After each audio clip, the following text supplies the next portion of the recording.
Hello. Good morning. Welcome to the channel. If you've not been here before, my name is Elizabeth and I am your friendly hillbilly host. This is Hillbilly Crime. And last night, some new information was released about the judge, Kevin Mullins, and Sheriff Mickey Stines case. And it was really, really late. Whenever I saw it drop, it was after midnight. And so I jumped on here and kind of wanted to give everybody a look at what had come out. We're going to look at it again here in just a second. This show is going to be on reactions. Okay, so I want to know what you all think about this new information. The first thing I want to point out about this is this recording appears to be from the investigation into Ben Fields.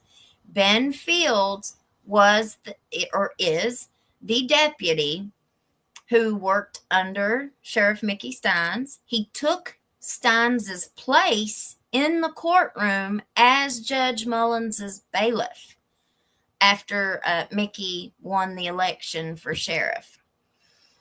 And I also want to point out that Mickey worked as Judge Mullins' bailiff for 10 years or longer.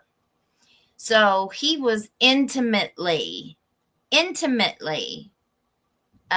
aware, at least I think, we're speculating, but I think he was intimately aware of what was going on in the judge's chambers and what was going on with everybody else. And I think he just kept his mouth shut. He wasn't going to go against his friends and his coworkers.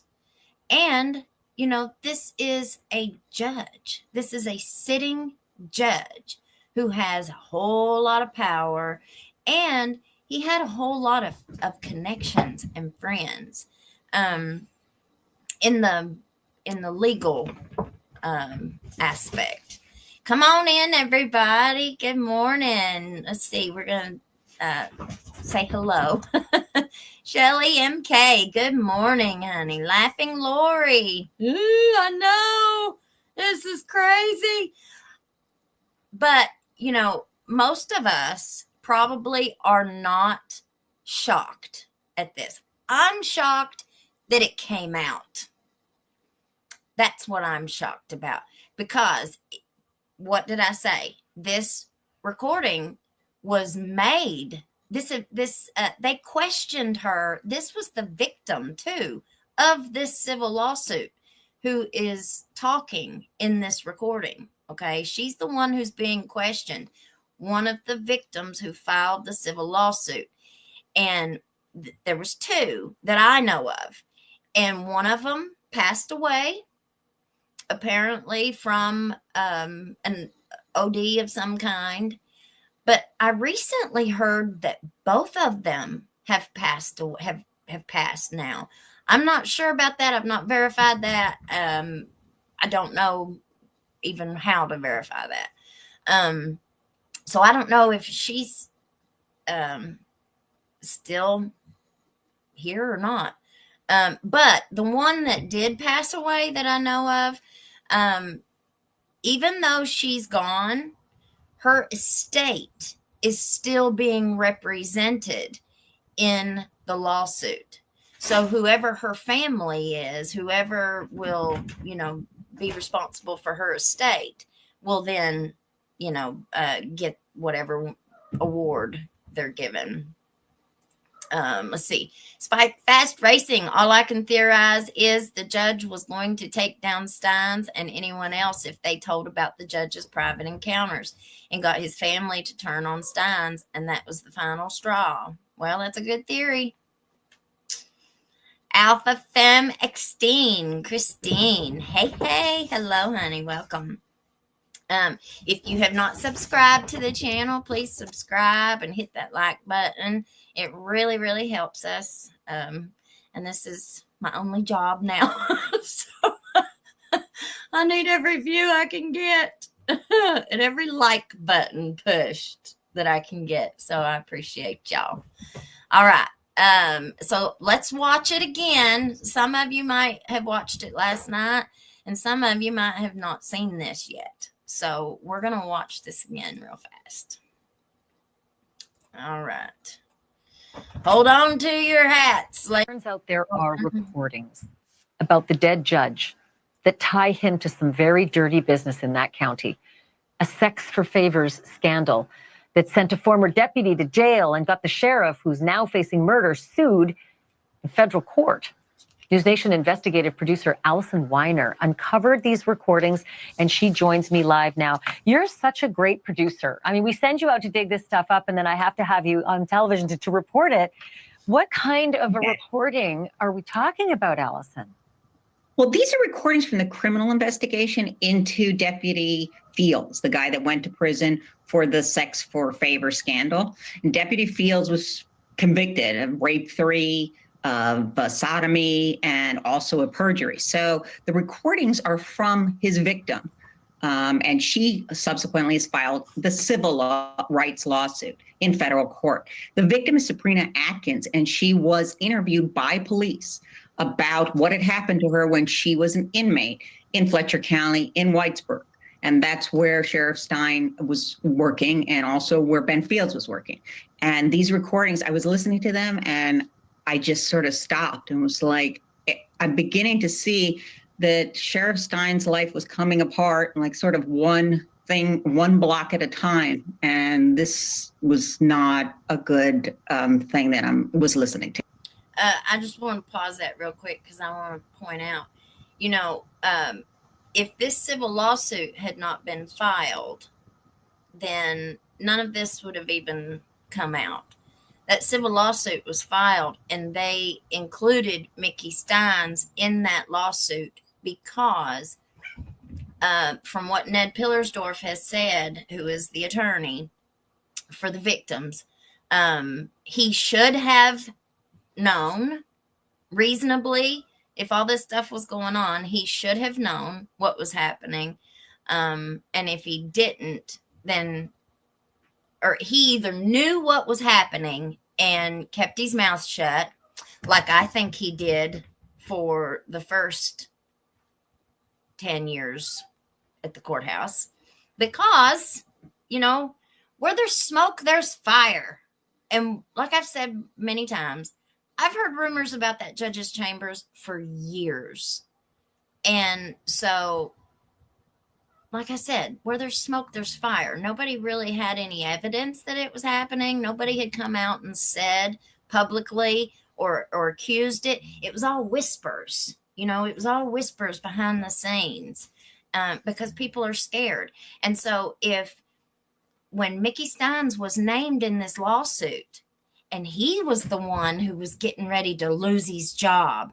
He was the one who was who was losing his family. He was obviously having some big time disagreements and trouble at home if she threw him out the night before this. He went in the judge's chambers and did this. So you have all these factors that are kind of crashing down on Mickey at the same time. And if these allegations are true, okay, these are just allegations right now, but if the allegations are true, then wouldn't it just be like common sense deduction? Mickey probably, like I'm just speculating here, but Mickey probably blamed Mullins for that, because if Mullins was the one, remember, I have to protect myself here for everything I say.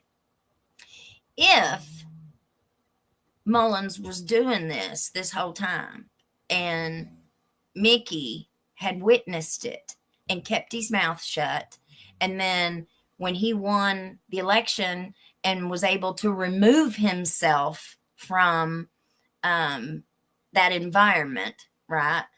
And then one of his employees was put into that position and fell into that, and then it drug him into it. Wouldn't it just stand to reason that he would blame Mullins for that? You know, like, you're the cause of this. You're the one who started all of this. And now I'm losing everything that I have, everything that I love and care about in this entire world is being taken from me because of something that you did, something that you started or, you know, put in the works. That's kind of how I see it anyway. Let you finish though. And let's take a listen to it and then we can talk about it. He does have some videotapes of some stuff in the judge's chambers. What kind of stuff? Just with girls sexual and stuff. What describe? Have you seen the videos? I've seen one partly, you know, just him having sex with girls for to be able to get out of jail. Who was having sex? Ben and just some higher ups up there. Who? The judge and. You saw the video? Mm-hmm. Yeah.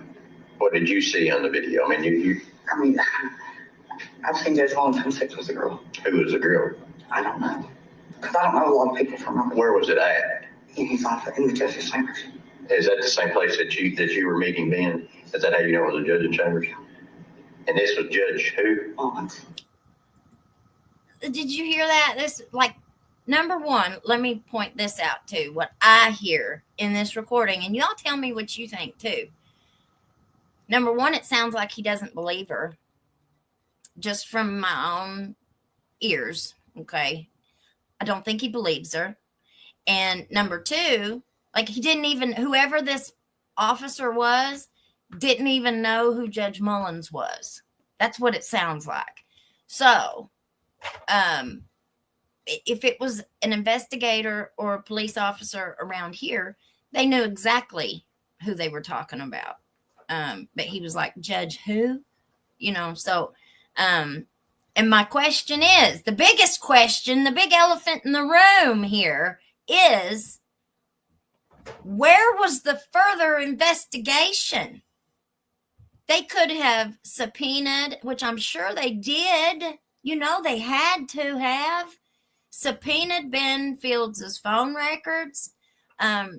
If Ben had recordings of Mullins in his chambers, if he was taking secret recordings of Mullins in his chambers, whoa, man. I mean, that could bring in any type of blackmail situation. And maybe Mullins didn't even know these recordings existed, the tapes. But you'd think that they would go to Ben Fields then and say, we want what you got. Where's it at? They could give him a deal. I mean, he only got 6 months in jail. Judge Mullins tried his best to keep this case in his courtroom, even though it was his chambers that this was allegedly taking place in, right? He still did not want this case to leave his courtroom. He fought and fought and fought to stay on this case with Ben Fields. And he ended up having to recuse himself. I think I might have inflated those two. He fought and fought and fought to stay on the civil rights case. But the criminal case against Ben Fields, they brought in a special judge from Pike County to be the judge over that case. And so even though Judge Mullins wasn't directly over the sentencing for Fields, it also only stands to reason that these judges talk to each other. You know, they're friends. I would think that, I mean, just speculation, but let's throw a scenario out here. You think a judge wouldn't go to another judge, especially if they're the visitor, you know, in their county and they're being brought in as a special judge for a case? You think they're not asking that judge, well, what do you want me to do with this case? What, I mean, you think that stuff doesn't happen?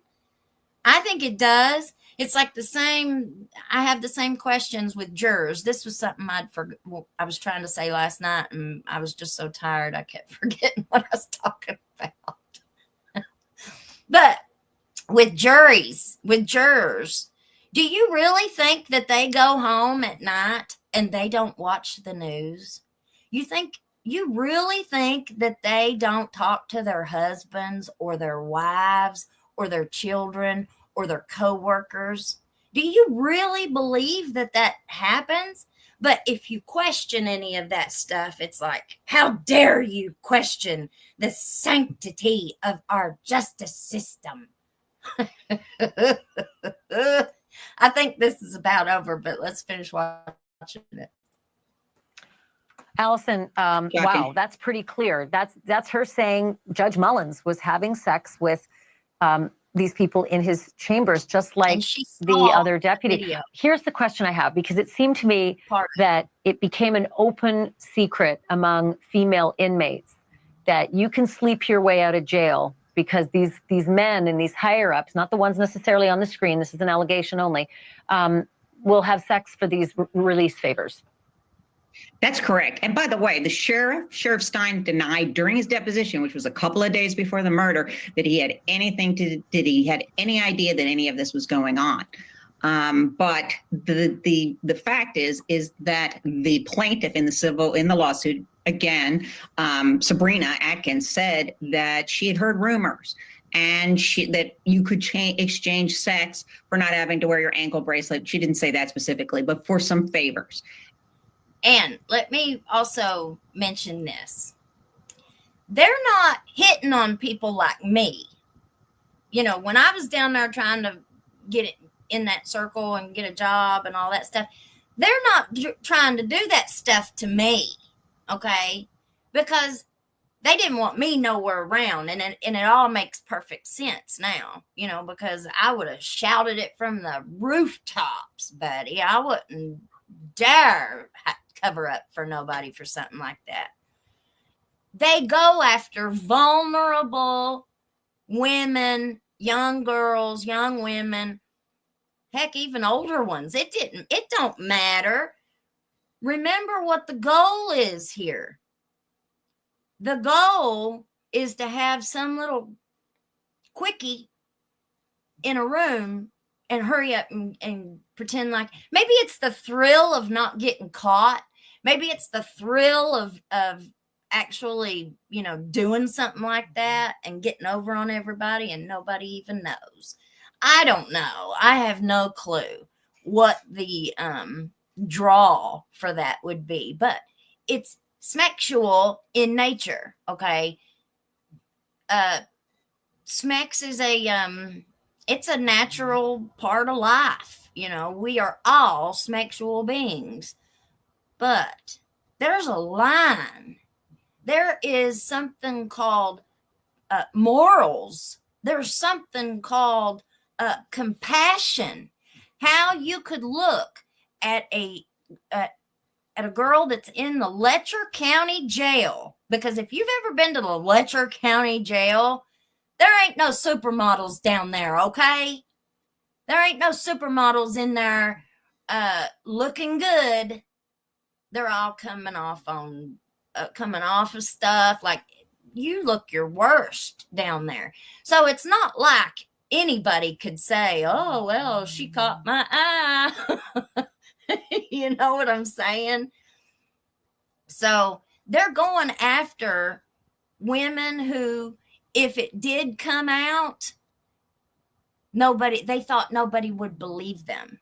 You know, and this is something else I wanted to say last night, and I lost my train of thought.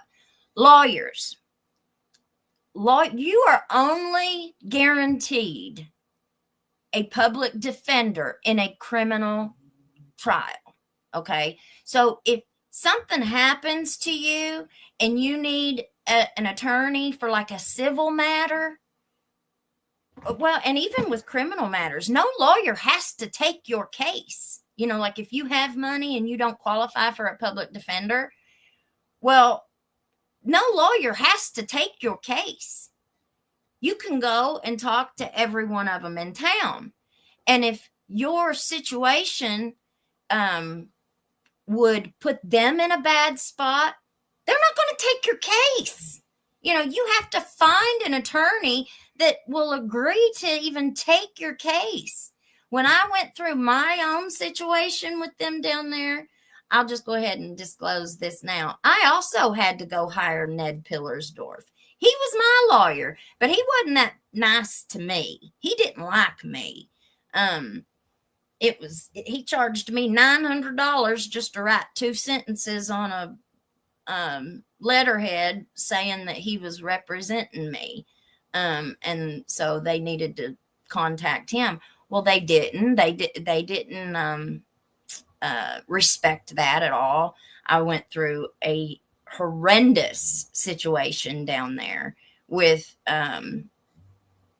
malicious prosecution, unethical. I mean, the whole thing. Whenever I'm going to do a show on my own experience down there. But Ned was like, "What did you do?" You know, like he was pretty much blaming me. Like, this doesn't happen. Like, they don't do this. Who did you make mad? That's exactly right. I'd made somebody mad because I hired an attorney. I didn't just lay down and allow them to do what they wanted to do, which was destroy my life, because I let my child ride his bicycle down the holler to the fire department. That's all it took. And then he ended up going to my neighbor's house instead of coming straight home, and I couldn't find him. And I was accused of all kinds of things just because we reached out for help. You know, we were asking for help, and it turned out awful. Like, that whole experience taught me, you know, not to call police unless I absolutely had to. But so no lawyers have to take your case, you know, and it's kind of hard to find one when everybody in the county is all in on this stuff together. And that's exactly what ended up happening, because she couldn't afford to pay for the ankle bracelet. You have to pay for the ankle bracelet weekly. And those are the allegations in the civil lawsuit that Sheriff Stine should have known or knew about what was happening with Ben Fields. And Sheriff Stine is the big name in that lawsuit. It's Sheriff Stine and unknown superiors and Ben Fields. So he was facing some heavy damages and the loss of his entire career based on this civil rights lawsuit. And frankly, the plaintiff's lawyers told me, Ned Pillersdorf has told me several times, because it's like they were running a brothel out of that courtroom. Unbelievable. Well, I feel like it's just the tip of the iceberg, because there's still a lot more to connect Stines allegedly murdering the judge based on what the judge maybe would have said to bring Stines more into this picture. So you're invited back, you know, anytime, just knock on the door. Okay, let's go see what everybody's got to say. Spike Fast Racing. Hello, amazing information. The plot thickens. Yeah, that's what you said earlier there. Okay. My dog Rex. Listeners, hit that like button. Yes, please hit that like button. It helps my channel so much. Teresa Bunch, 3 a.m. in Australia. I finally caught alive. Yay. Thank you, honey. Thank you for being here. Chris Cahill, good afternoon. Let's see. Tim Collins, not to jump off subject. Well, honey, I do it all the time, so don't feel bad. Sorry. But there's more corruption, like illegal search and seizure, illegal arrests. Yep. Putting hands on people. Come on. That's exactly right. And who's listening to you? Like, who do you go to when you try to get accountability? I wanted accountability for what they had done to me. You know, it cost me 6 years of my life fighting them, and almost $6,000 in attorney's fees, just to finally end up getting it all dismissed at the end of it. But at what cost?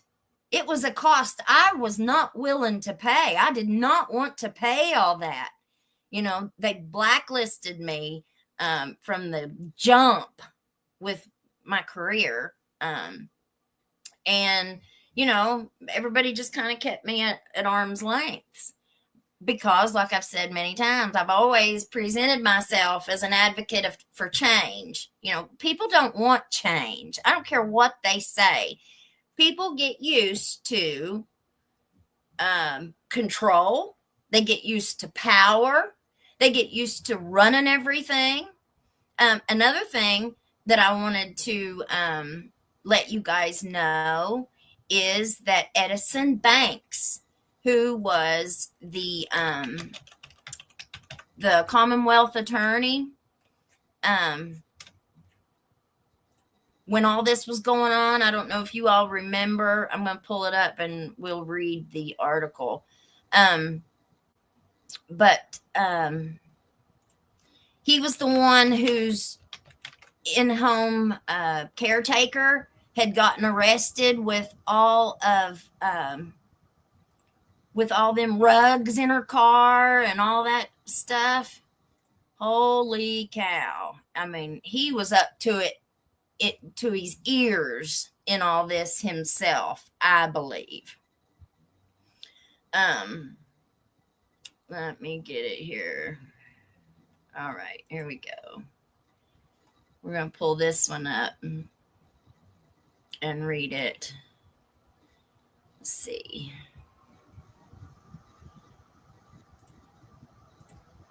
All right. Long illness is fatal to former prosecutor.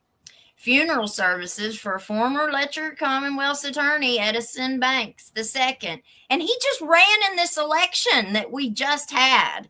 He ran against Matt Baker, or Matt, whatever his name is.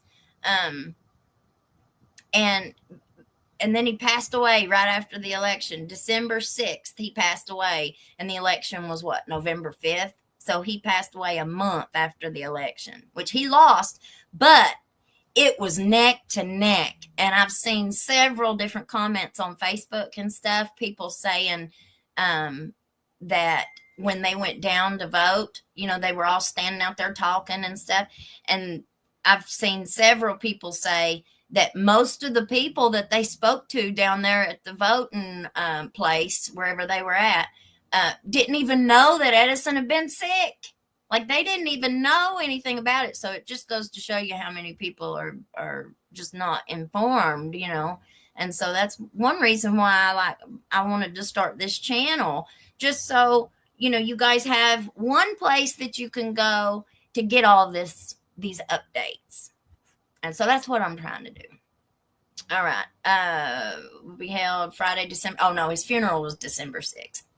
Banks, 64, was born October 30th, 1960. One of three children of Flannery Banks and the late Edison G. Banks of Little Cowan. He died December 2nd at a Lexington hospital after a long illness. So still, it was a month, less a few days. He served as Commonwealth's attorney for the 47th District for more than 23 years. So he was there for more than 23 years. You think he didn't know what was going on? Of course he did. And served as assistant Commonwealth's attorney prior to that. Kentucky Attorney General Russell Coleman issued a statement. Let me get down here to page 4. Oops. Page 4. Okay. Monday afternoon, offering his condolences to the family. Edison Banks dedicated more than 30 years of his life to public service and to the people of Letcher County, receiving the 2014 Outstanding Commonwealth Attorney Award from then Attorney General Jack Conway. See, that's something that just makes me sick, let me tell you. Every single one of them. Not just in this county. You can watch any press conference. They pat each other on the backs so much. They give each other all these big awards. How many awards and big pats on the back do you think Judge Mullins has had? And all of this was going on behind the scenes? Oh, Oh, that just goes to show you how many dirty things are done in the dark. We are grateful for his long service, keeping Kentucky families safe, Coleman said. On behalf of Kentucky's entire prosecutorial community, we share our condolences with Mr. Banks's family and send our prayers for comfort at this difficult time. That woman who was charged with all them rugs and trafficking, and I mean, it was unbelievable everything that she's been charged with. She didn't get convicted. Nobody even wanted to prosecute her charges. Why? Well, because she was in Edison Banks's vehicle when she got pulled over. How's that for connected? A lifelong resident of Letcher County, Banks was a graduate of Whitesburg High School, Hazard Community College, and University of Kentucky, and the University of Kentucky J. David Rosenberg College of Law. He was a member of the First Baptist Church of Whitesburg, the Whitesburg Lions Club, and the Fraternal Order of Police. Of course he was, while his live-in caretaker was selling stuff all over town.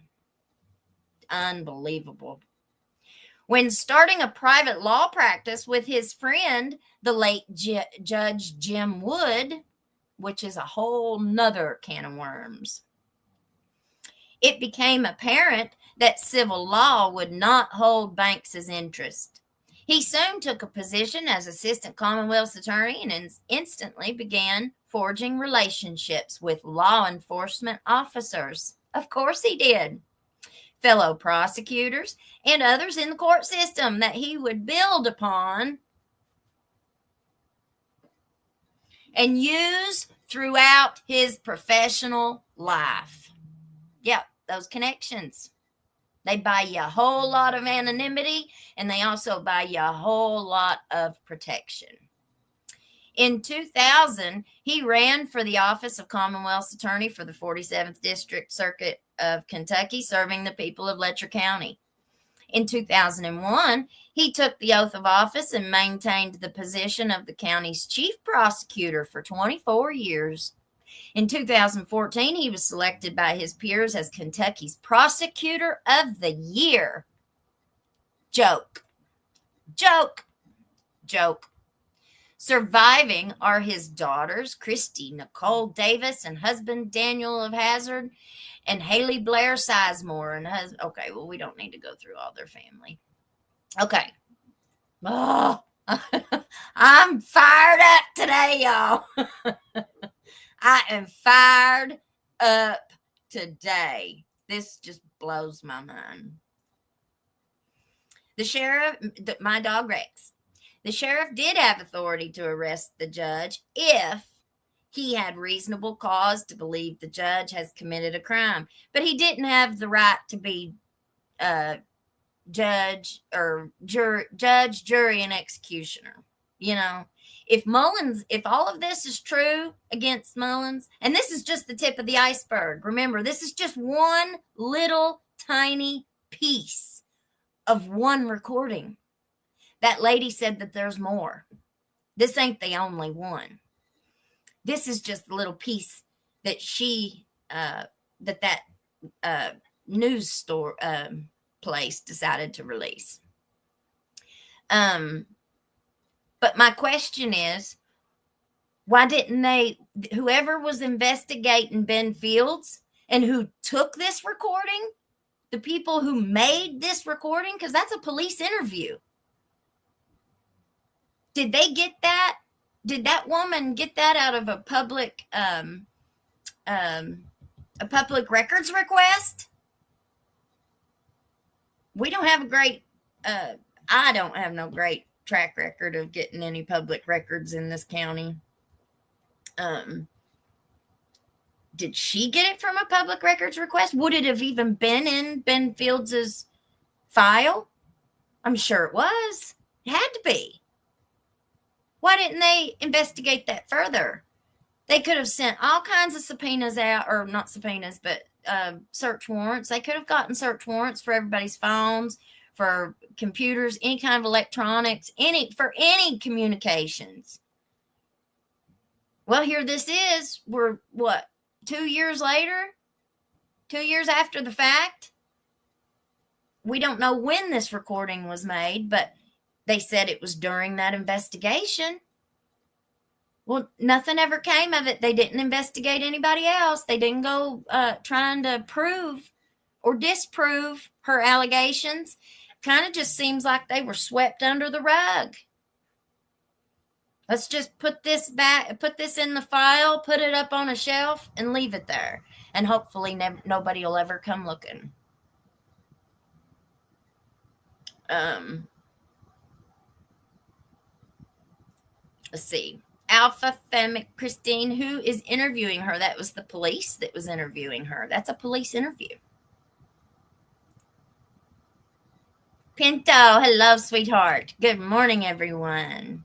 Welcome, welcome, welcome to the channel where we do live discussions and reactions of what's going on in Letcher County and beyond. The sheriff had no authority to redeem the judge. And then I think I saw him change that to something else. Red rum. The sheriff had no authority to red rum the judge. That's right. He didn't. I've said it from the beginning. I think, like watching that video of in the judge's chambers, it seemed to me, just as a viewer watching that video, he was not going to leave that room where Judge Mullins could speak. What if Mullins was getting ready to be deposed? Nobody said that, but what if he was?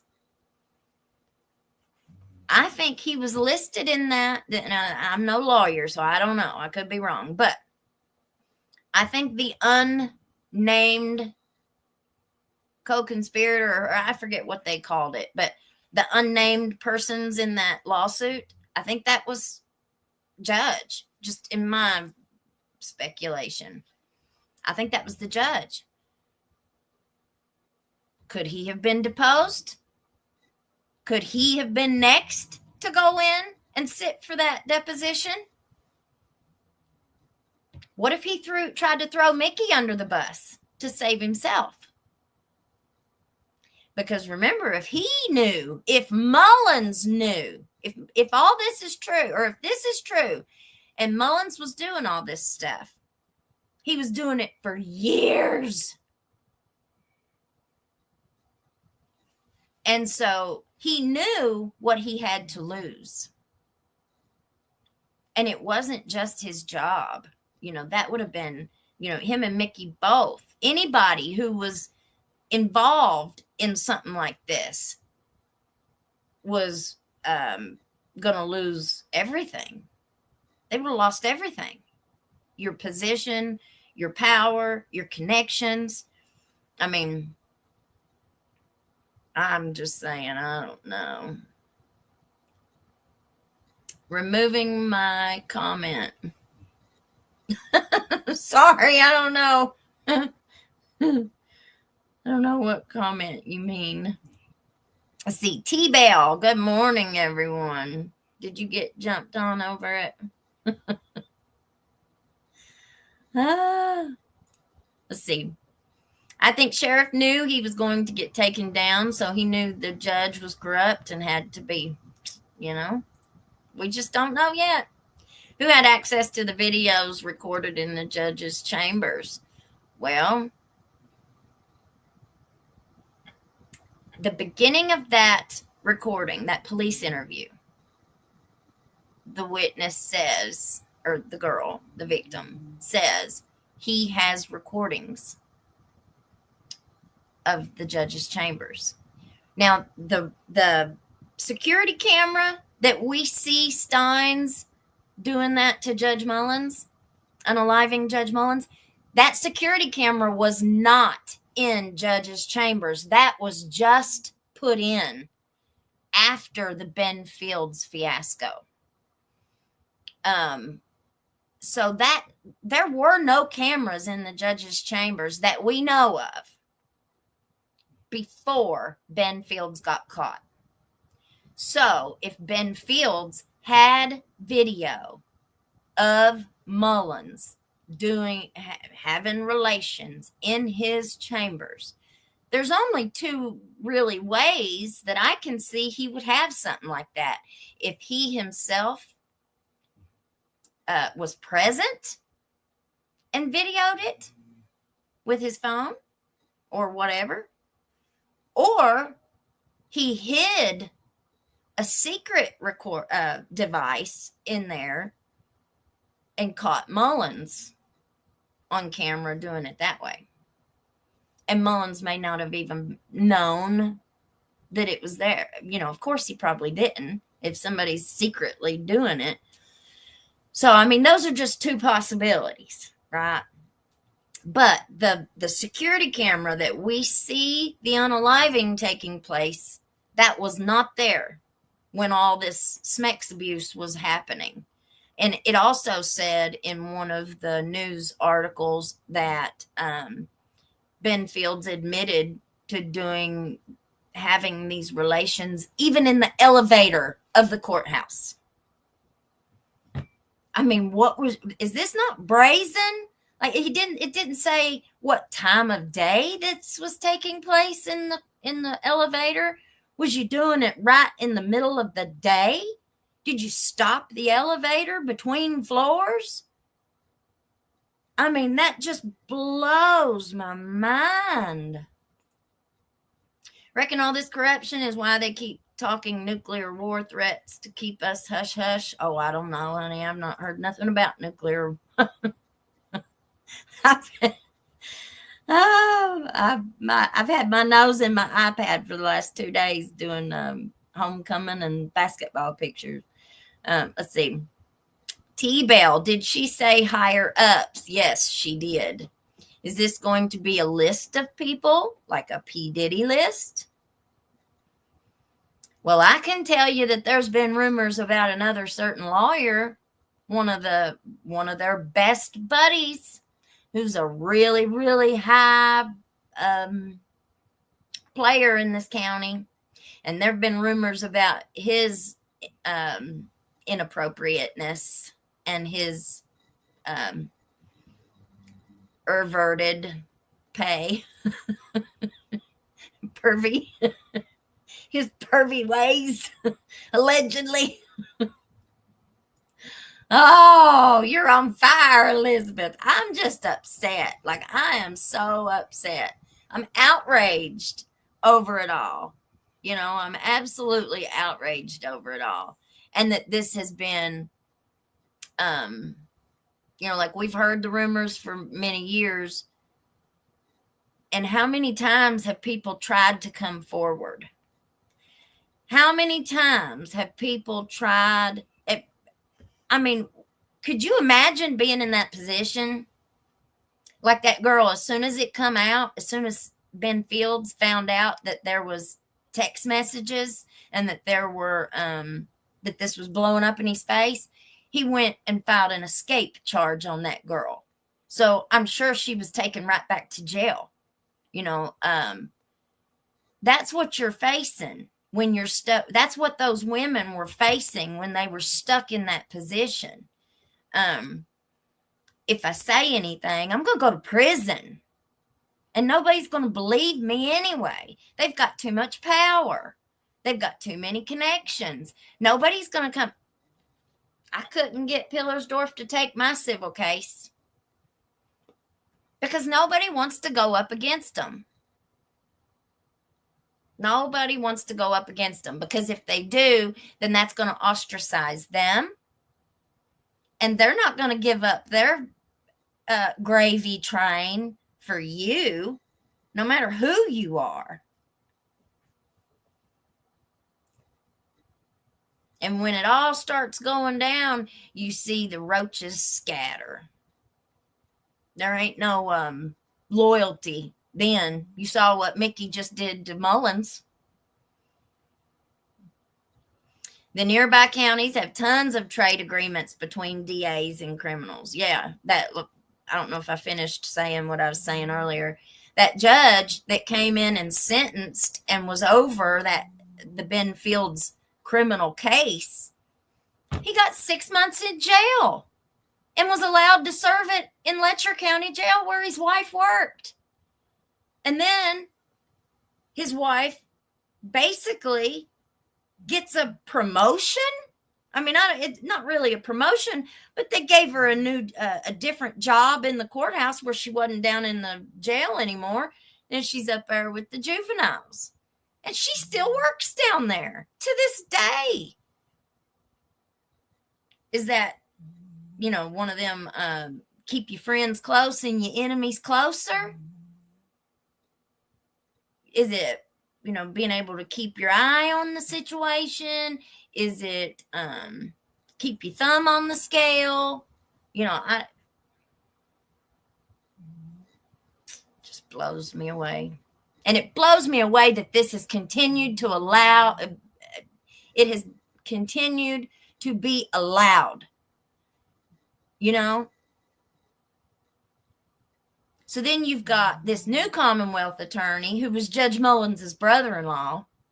They both married a pair of sisters. And now he's the new Commonwealth attorney, keeping it all in the family. And you think he didn't know? You think any of them lawyers down there didn't know?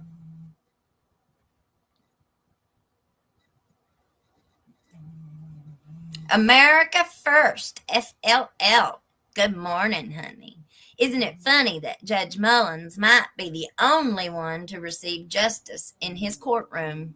Ironic, really. Honey, you said a mouthful right there. That is a great comment. I just started. Nationwide. This is happening in every courtroom in the USA. Well, I've said this before, I don't follow rap music at all. I'm not much of a rap fan, but I did follow the YSL, the Young Slime Life case trial in Georgia.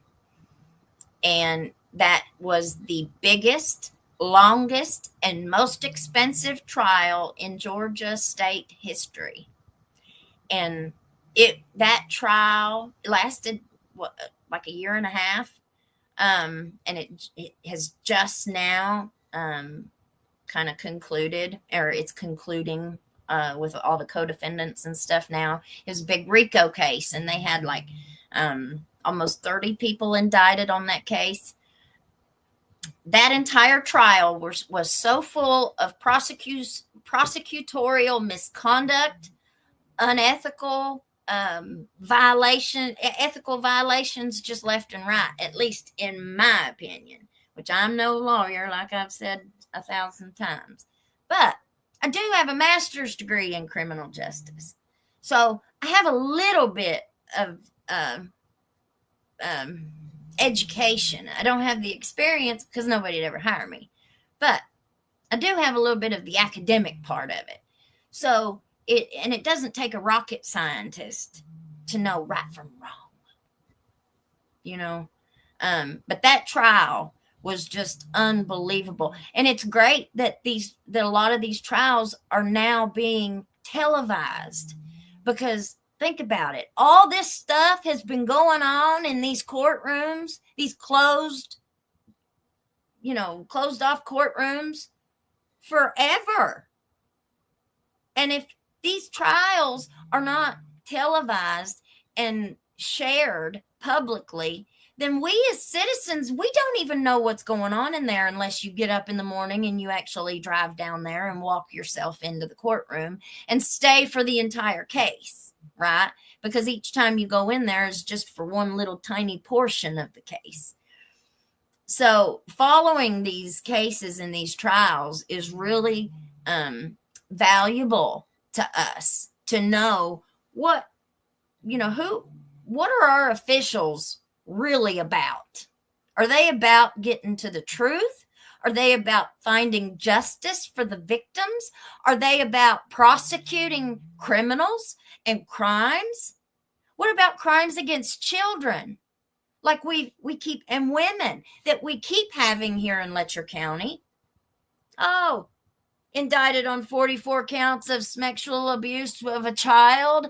Oh, well, let's just dismiss 42 of them. We'll just keep 2, and we're going to let you, since you own businesses in our town and you're one of our good friends, well, I guess we can we can recommend a good sentence for you. We'll get you out on house release and work release, or house arrest and work release, which just happened last week or the week before with one of our prominent businessmen. But that's what's happening in Letcher County. Who cares about it? Well, you got people screaming from the rafters that this stuff has been going on, and then nothing ever happens. Every time something does happen, like when our coroner was charged with several different charges, everybody said the same thing on all the Facebook comments, all the comments, everybody posts and all. Everybody's, oh, it's all going to come out now. Oh, all that stuff down there in that courtroom, it's all going to come out now, or that courthouse. We'll find out now. Nothing ever came out. Nothing ever came out. They just delay. Let's delay, reschedule this court date. We'll put it off for so long that people will eventually forget.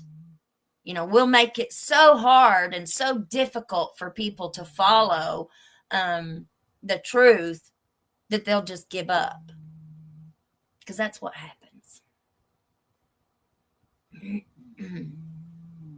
Let's see. Winky Wonder. Hey, Elizabeth, I just saw you are live. I hope you were able to get a few hours sleep. Yeah, thank you. Got about 3. You are doing great keeping current on exposing this corruption. Thank you, honey. Thank you for being here. Lugnut. I think it's all about power over the women. Yeah. Yep. And then, anytime somebody, and remember, a lot of these are elected positions, right? And we went through some of their salaries the other night on a different live. Like the magistrates here, well, they make $25,000 a year. For what?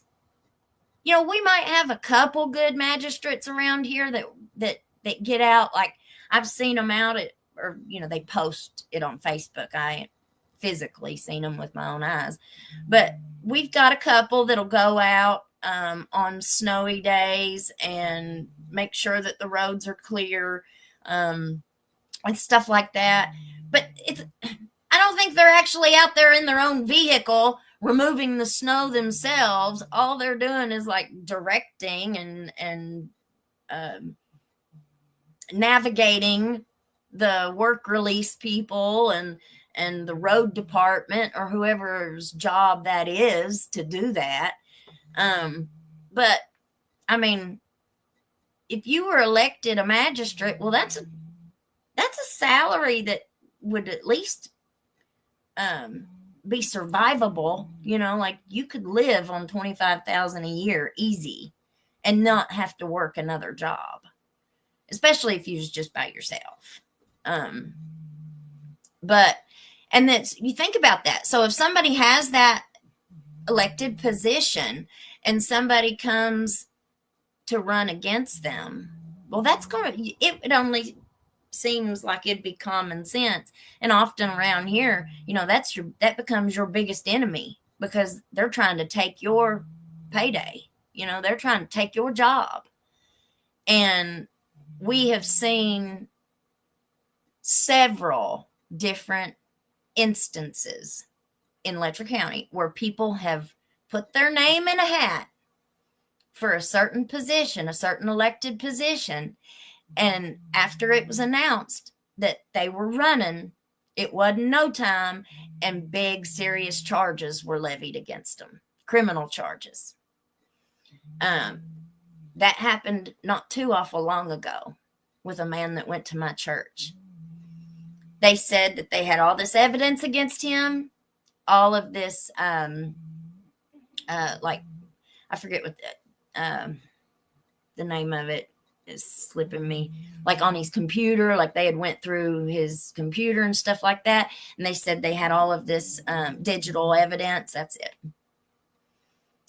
And Edison Banks was the one who went on the news and said it. Came right out of his own mouth that they had all this evidence against this man. Well, once they sucked every penny, and I'm talking about the court system, that's a defense attorney, bail, once the financial aspect of it, once they had sucked every penny out of the entire family, him, his wife, his immediate family, and his extended family, only then, and they drug it out and drug it out and drug it out and drug it out and drug it out, but almost, I don't know, a year or two. I mean, it was a long time. Then they finally dismissed all charges.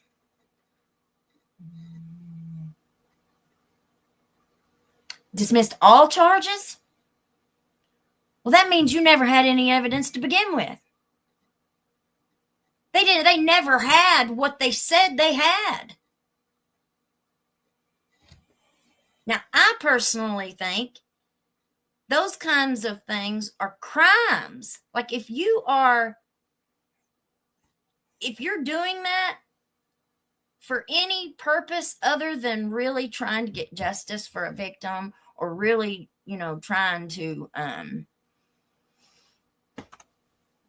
do what was right, the good faith, you're taking these legal actions in good faith.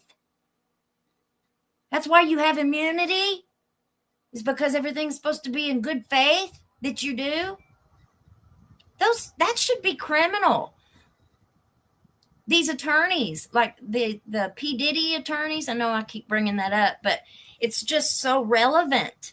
And the situations are, there's a lot of parallels to his case, what's going on with him.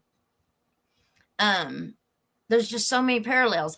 All of the lawyers that he had on retainer that was writing all these non-disclosure agreements for crimes that were being committed against minors, women, men, like it doesn't look like there was any one specific gender or group that was targeted in those cases. It looks like it was just a free-for-all.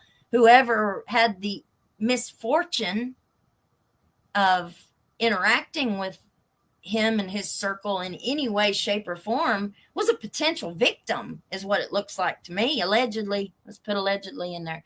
But you think those kinds of things, they're very similar to what we're starting to hear coming out down here. But the lawyers, why are they not held accountable? The only way that Diddy was even able to do what he did was from protection of the lawyers. The lawyers had written so many, and not just for protection, like that's how he allegedly stole so many people's music rights and their money and just everything. He stole their dignity, their innocence. Like, and maybe not everybody is innocent, but nobody deserves what is being alleged. Nobody deserves that kind of treatment. And they don't deserve it in New York. They don't deserve it in Kentucky. They don't deserve it anywhere. It just blows me away. My children are just 4, 5, and 7. current victims in Boca Raton, Florida. The judge is the criminal. I'm sorry, honey. Tim Collins suppressed the pee-off and robbed American people. You know, and if we have these reactions, like my reaction, my outraged reaction to all of this stuff, people get mad at me. You know, like they'll get mad. Trust me, people will be upset when we have these outraged reactions to these kinds of things. And that's a big red flag. Like if anybody's upset that you are outraged over this kind of behavior and these kinds of allegations, like if they're true, what's it say about you? You know? And everybody that, like, old Matt Butler, that's his name, Butler, not Baker. He's telling everybody, just be quiet and y'all don't need to be talking about anything you don't know. You know, just, you spreading rumors and spreading gossip, and everybody just needs to be quiet. You know, when I shared my survivor story on my channel, I had people say, why would you tell that? Why wouldn't you tell it? That's what people count on. People count on you carrying the shame and the guilt of someone else's actions. Victims should not be shamed for telling their survivor stories. You know? Yeah, it's very shameful. I felt it most of my life. It destroyed my life for a very long time. It did not, what I went through as a victim and a survivor, it did not make me who I am today, but it had a great big basis. It had a great big part of it. You know, I had to heal. I had to be broken down, and it took many, many, many, many years of healing to get to the other side, to get to that survivor side of it, because I wasn't a survivor as long as I was still struggling, you know, out in the world, struggling and couldn't function. I couldn't take, I just, the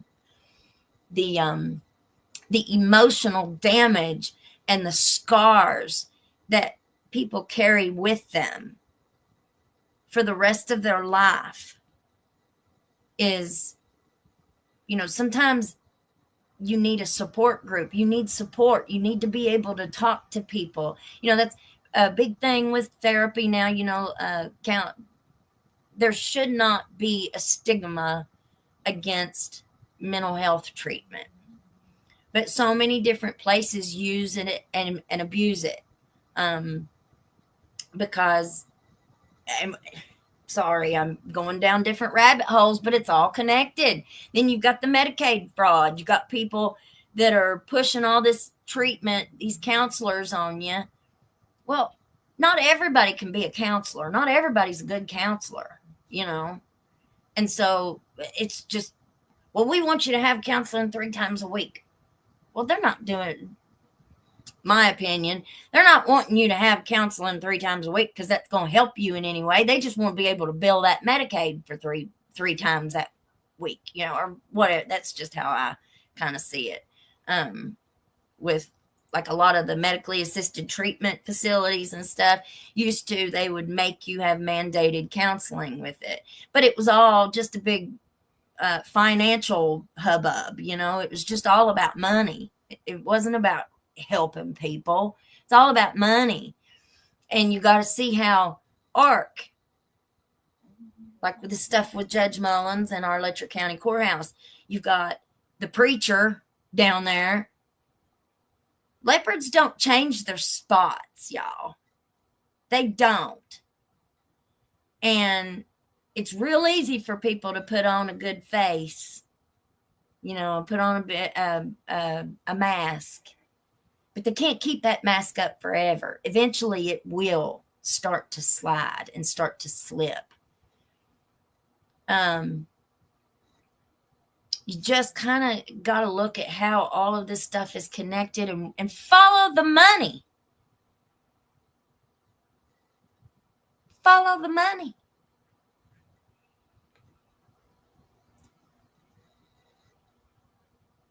Let's see. Broward, Florida is ground zero for Jeffrey Epstein style judges. Exploitation is the name of the game. Each county becomes its own Braveheart style kingdom. And you have to learn, and you end up learning how to survive in that county.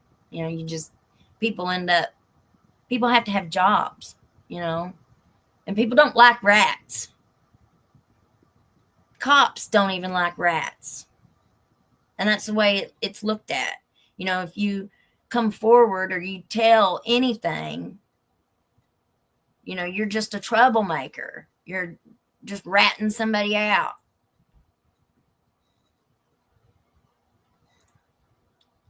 Let's see. Jennifer Subi, I love your channel so much. Thank you. Thank you. Thank you for being here. Hit that like button, please. Please, please. Sandra Strand, Country Cool, Tennessee. Welcome, honey. Those good old boy clubs are tight. They sure are. Doesn't shock me about Kevin. I've been in Jenkins 56 years. You seem to hear and see a lot. Time for Jenkins to get a shakedown. Yes, ma'am, Miss Ramona. Let's see. The DA office and prison system is just another elite criminal enterprise. And a lot of these prison systems are not state run. A lot of these prison systems nowadays are not all, but they are privately owned facilities. And they're contracted. So the people who are even working in those prisons, they're not, I don't think, I could be wrong, but I don't think that they are like active law enforcement. They're employees of that contractor, and our legislatures, like who is in control of giving these contracts to who gets the contracts, right? So it's like they just passed the law to start medical Mary Jane in Kentucky. And they're given 2 licenses to people in Pike County, and they're given 1 license to somebody in Floyd County. And these are going to be dispensaries, medical dispensaries. Well, I think that stuff like that is kind of done with a lottery. I could be wrong, though, but I think a lot of things like that is supposed to be done like maybe not with the dispensaries, but like maybe with some kind of building contracts or something like that. They usually go with the lowest bidders. And some, I'd say they do with like lotteries for who gets those licenses, like the medical dispensary stuff. But a lot of officials end up getting themselves in trouble because they give their buddies contracts. Like, well, my friend owns and I'm just putting a scenario out there. Say my friend is the owner of a big construction company, and the city is needing some houses torn down that are eyesores or whatever. Well, we're going to give that job to somebody, and you make a deal with your buddy. I'm going to give you this contract, and then you donate $5,000 or $10,000 or however much to my campaign for my reelection. Out of, that I give you that contract. Those kinds of things. That's illegal. You can't do stuff like that. But yet it happens, and it happens every time you turn around. There is so much corruption in our governments with things like that, and it all comes down to money. It all comes down to money. Cat Lover 33. Hello, honey. Let's see. Georgia Culture. Good morning, sweetheart. Hillbilly, I just finished watching your live from last night. Highlighted to me is Stines under federal prosecution. He screwed coming and going. Well, now they haven't filed any criminal federal charges yet. They have, he is in the civil lawsuit, the civil rights federal lawsuit, which is a big deal. The federal stuff, they don't bring, the feds don't bring cases unless they're going to win them. But it seems like with each of these cases that the feds, the FBI, have been investigating, nothing's happened. Not that we've seen yet. When Hazard's Commonwealth attorney got in all that trouble for what he was doing rugs. He was doing bad sexual stuff. It was just as bad, but yet he wasn't just singling out women. He was messing with men, and he got 5 years, and they didn't charge him for any sexual stuff. They charged him with honest services fraud. How many of you all have ever heard of honest services fraud? That means that he defrauded the citizens of Perry County out of having a good prosecutor, basically, an honest prosecutor. But where's the charges for the sexual abuse? Where's the charges for the rugs? There were none. None. Feds didn't bring him up on any of them charges. All they charged him with was honest services fraud. That's the feds for you there. That wasn't even state. That wasn't city. That wasn't county. That was the feds. So I'm not optimistic. Even if the FBI was to come in and investigate this case, I'm not convinced that they would do anything differently than anybody else has done. I want to say I feel for your entire town, county, and friends of Stein. Thank you. The shock of it all. Friends of the late judge. Yep. Yeah, I mean, it's all sad.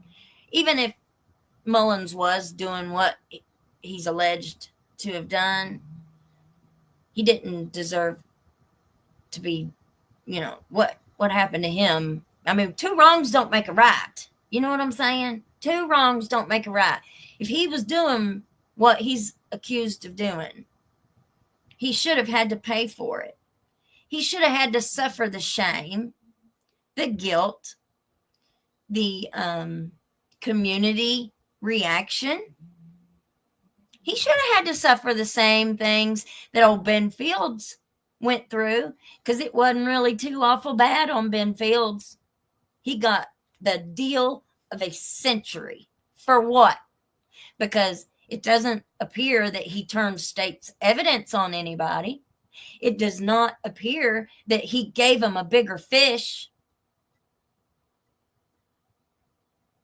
So what did he get? His wife got a better job and is still there, from as far as I know. And he was able to serve his time in the jail where his wife was working. So don't tell me that he sat in a jail cell that entire 6 months and wasn't given any kind of special treatment while he was in there. I don't believe that as far as I could throw you. Anybody. Don't believe it. Not for a second. I'd love to see the security tapes of the jail during his stay at Letcher County Jail. That's what I'd love to see. The entire country's justice system and moral ethics need reformed. I'm telling you. Oh, Miss Ruby Rourke. Hello, sweetheart. Happy Friday. TGIF. I don't know about y'all, but it's cold. And I don't really deal well with cold. Like this morning, it took me so long. You know, who wants to go and spend that 30 seconds before jumping in the shower? Like, it's so cold. It's the only way I can get warmed up is to take a hot shower. And I have a hard time getting going in the winter. Cognac Hobo. Hello, sweetheart. Watching from the UK. Great channel. Thanks for all your hard work. Thank you, honey. Thank you for being here. Bless you, bless you, bless you. Subscribe and hit that like button. It helps me so much. It's free. It doesn't cost a thing. And this is the only job I got. So help me. Thank you. Southern justice is alive and well in Letcher County. Leah, good morning. My husband is from Letcher County, and he said those had been rumors for years. I'm telling you, I'm not the only one. I'm just probably the only one that'll say it out loud. I went to the grocery store yesterday, and I think it was yesterday. It might have been the day before, but I went to the grocery store, and this one lady that I know, our kids play ball. They have played ball for years and years and years. And I came around the aisle and she was coming the other way. And I smiled real big and I was like, hi. And she turned her nose right up in the air and walked off. I said, well, she must not like my YouTube channel. It's the only thing I can think of. Lori Jean, good morning, afternoon, Mama. Yeah, I was waiting on Miss Sweet Tater, but I have not heard from her yet. So she had her radio show this morning, but we're going to do a show later today together. Let's see. Smokahontas, good morning, sweetie.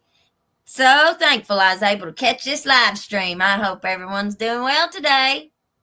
That beautiful smile of yours is going to be on your face all day. Now this is coming out. I know it will. Miss Smokahontas has a lot of good content as well. See, Justice Kentucky. She says Stines was on videos too. They didn't play that part for some reason. Oh, buddy. Well, see, that's what I said. This was just a little snippet that we heard of one recording. I'll try and find any other recordings that I can, and we'll play everything that we can here on our channel. So a person, Chad Brown had the videos. I'm going to write that down, and I will be checking into that. I'm also going to put my one of my email addresses in the description. I forgot to do it before I got on here, but I'll go back in and edit it in. I'm going to put my email address in there. And so if anybody ever has anything that they want to send me whether it be, you can always stay anonymous. I will not reveal my source. But if you want to send me anything, any cases or information, we'll absolutely look at it and see what's going on. So if anybody needs to reach out to me, please do. Please do. Ostrich 29. In my opinion, I think that the judge told Stines he better take all the blame for it and say it wasn't true and the judge is innocent, or he was going to nap kid his wife and kids if he didn't. Well, that's a good point. That's a really good point. You know how anytime you talk about a conspiracy, the way that society has made fun and tried to cover up a lot of wrongdoing is making fun of conspiracy theorists. Oh, yeah, that's just one of them conspiracy nut jobs. You can't listen to nothing they say. Well, my goodness, because I don't know about used to, but I think there was a lot. Well, corruption's been in governments forever. So it's not something that's just now taking flight, But, oh man, I just don't know. I don't know. If somebody was threatening him and there was really a conspiracy, that could have come from anywhere. Like I said last night, remember the 3 unsolved red rums in this county, and all 3 of them were women. And from sources that I have, I found out that all 3 of those women were related to Ben Fields. What if, just a scenario and speculation, but what if those were messages to Ben Fields? He better keep his mouth shut, or more, because one of them, from what I understand, I could be wrong, but I've been told that the 80-year-old woman, the lady that was unalived, that was in her 80s, was his grandmother. The mother and daughter that were unalived about 6 months apart from each other, from what I was told, was his aunt and his cousin. That's a lot of coincidences, right? And these all took place in the last few years, these unsolved red rums. And it was right around about that same time that all this was starting to come out and all that. Well, I don't believe in coincidences when it comes to this kind of stuff. And we don't know, but I've never really seen any big effort to find the perpetrator of those crimes. I didn't even know that they had existed, really. If it wasn't for the Mountain Eagle, I would have never known it. So I think that whenever they try to make fun of people trying to point out a conspiracy, a lot of times it looks to me like it's just trying to keep people's mouths shut. Mickey said they're trying to kidnap my wife and kid. And we don't know. That's what was reported that he said. But look at all the different reportings that were given. Somebody said that Mickey Stines walked out of the judge's chambers and set his thing down on the table and gave himself up. Well, that's not what was reported by one of the lawyers who worked for the Appalachian Law Center down there in Whitesburg. He gave a statement and reported that right after the incident took place, he went outside and he saw Mickey standing on the sidewalk, pacing back and forth. That I don't know if he said that he was pacing, but I did hear from a report somewhere that Mickey was on the sidewalk pacing back and forth while everybody else was running into the courthouse. The first responders were looking for an active smooter, if you will. And from what I understand, Mickey walked out of the judge's chambers, walked out and came out the side entrance. And on one of my videos, I did a tour of the crime scene around Whitesburg courthouse. So if you ever wanted to go back and look at that video, you drive in front of the courthouse, you go around. The jail is in the back of the courthouse in the basement, and the sheriff's department is right behind the courthouse. You come around that little road and you see the side entrance there. And it's right next to judge's chambers.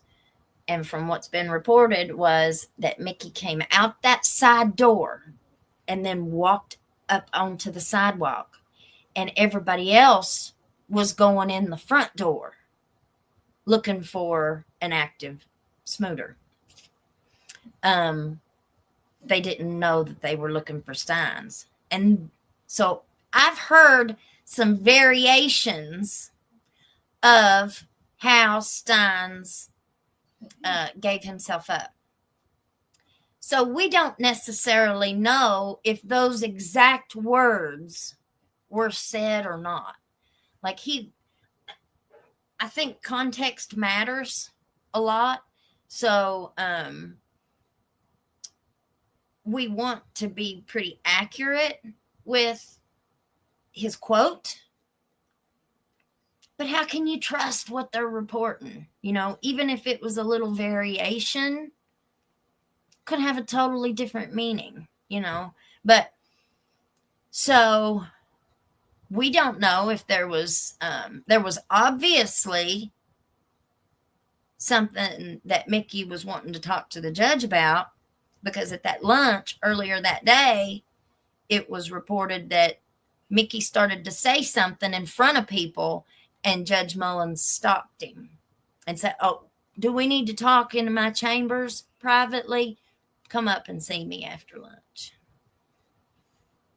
So, and then you had the female employee of the sheriff's department, who there's only one woman that worked in the sheriff's department that I knew of, and she came from Danny Webb's administration. She worked in the office when Danny Webb was sheriff. And then whenever Mickey came in as sheriff, I think, this is just my opinion, but I think he kept her on because he didn't keep nobody else that I know of. I could be wrong about that, but he kept her definitely because allegedly, let me say, in my opinion, she knew how the sheriff's department ran, you know, and she was kind of like the office manager or something. I don't know what her real title was, but that's who I think that the female employee is who turned over their phone to law enforcement. But there was some kind of a communication, a written communication, text message, something between Mickey and that employee before he went in to see the judge. And there was more people at that lunch earlier that day. And so that's got to factor in there too somehow. Not really sure how yet, but we'll find out. Hopefully. Let's see. Lori Jean. That was a bunch of BS too. There's so much BS. So much. You're no lawyer, but you play a good one on TV. On YouTube. Thanks, Chris. I wanted to be a lawyer. I did. But I'll tell you, one of my friends is an attorney. I mean, he's not a great friend. Well, he's my friend. I just don't know how much I'm his friend. You know, I'm just a lonely little old peasant. But he told me, I'd asked him several times for advice and stuff, and he told me that if I was going to go to law school, and this was when I was going to school, if I was going to go to law school, that if I was going, that my reasons for going mattered. He said, if you are going to go to law school because you're outraged about, and you want to change and all that stuff, he was like, you're going to have a real hard time, because it's a lot different in the courtroom than it is in the book, in the school book, or, he said that if you're an ideological person, so you, like, I'm outraged over something, well, I'd take a case pro bono just to help this person, and bring change. Well, he said those kind of lawyers burn out really fast, and they take so much on themselves that it's not really healthy. It ends up not being really healthy because you lose a lot, and I guess is what he was saying. But if you went to law school because you enjoyed to argue, argue points, and, use more about the money, and it was more about presenting yourself in a way to a jury. Like, I decided not to go to law school and I just went and got my master's degree instead. Because the things already made me crazy. Things was already making me crazy. I couldn't imagine fighting for something like this. That's what I wanted to do it. I wanted to do it so bad, but I really took what he said to heart. And I'd already had so many hard things in my life emotionally that I didn't want to, you don't want your dream to destroy you, type of thing. I don't know if that makes any sense to anybody else, but sorry if it didn't. Judge Mullins' niece testified against her husband when they jumped on him in Letcher County, and when we didn't get a fair trial. Oh yeah, let me tell you who she is. I didn't even think about that, Miss Smokahontas. I'm sorry. Everything in Letcher County seems set up to benefit only a select few. I agree with that. She was married. Our member here was married, or is married. I'm not sure. You let me know, honey. To the man that was convicted of the Michael Hogg case. I think that was his name. The boy who, the same situation happened right where Judge Mullins and Mickey Stines ate lunch that day, down at the Street Side Bar and Grill. On New Year's Eve night, there was an incident where a boy lost his life, and the boy who was convicted of it is her husband. And she said that he didn't get a fair trial. Let's see. Was Stines involved with the women on video too? Well, that's what one of our commenters said, that they had seen a recording that said that she said they had Stines on. Allegedly, they had Stines on video too. Man, I tell you, that would just blow me away. I'm already blown away, but that would blow me away if they had Stines involved on something like that, because he always, and I'm the one preaching to the choir. I'm the one talking about the masks slipping and falling. Mickey's always presented himself as a family man, loved his wife, loved his kids. And I mean, and I guess we all do. I guess people can love their wife and love their kid and still cheat on them. It did not come out because they found a way to bury it. There have been cases where KSP officers pew-pewed victims and managed to escape accountability because they allowed the statute of limitations to expire. It's a disturbing reality that raises questions. It sure is.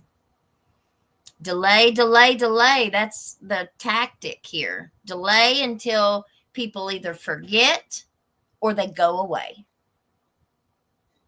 They give up. They've been using lawfare against her, but the judge in family court tipped her off. She told me to change my passwords often because they're also engaging in electronic harassment. Stay vigilant. Yeah, I fell for a phishing thing this morning. And, you know, I'm always telling people to be careful. And that's why a lot of people don't come forward. You know, they're ashamed. You know, somebody got over on me. And then they're ashamed that they've willingly given someone money or, you know, whatever, and they got scammed. Well, people don't want nobody to know that. Like, that's embarrassing. And that's why, and scammers count on that. Not just scammers, anybody who's victimizing you or people, others. That's how the court system does. They drain you financially, mentally, emotionally, and spiritually. That's very true. Very true. North Star. Hello, honey. Judge Diddy thought he was above the law and had, yep. And you see, he's been, he's tried 3 times to get out on bond, and they, thank God, this last time they denied him too. But I thought there for a second that they were going to let him out on house arrest. But I think that a lot of these judges are starting to see, because we've had so many people that were released on house arrest or whatever, and they end up committing more crimes with their ankle bracelet on.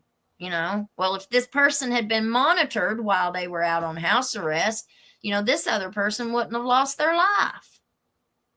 Well, a lot of judges are starting to see that now. You know, even if we do allow them out on house arrest, there's no guarantee. Like, we're not going to know in real time where this person is or what they're doing. We're only going to know after the fact. And so I think that that's really starting to become a good thing. A good thing. Because you see with this case, Ben Fields, those girls didn't even wear an ankle monitor. Obama's dignity. I want to know how many years this was going on for. Many, many, many.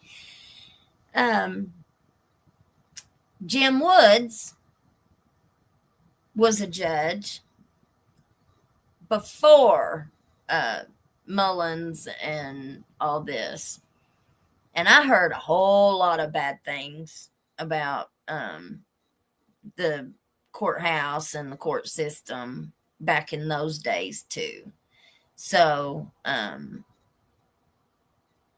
heard crazy. I've heard that one of them will just say a certain judge somewhere in the state of Kentucky at one point in time got robbed from home. Somebody had broke in their house and robbed them and got in their safe, and they had like a whole bunch of rugs in there, and apparently there was some really bad stuff in that safe, is what I heard. But nothing was ever done. Charges were never brought.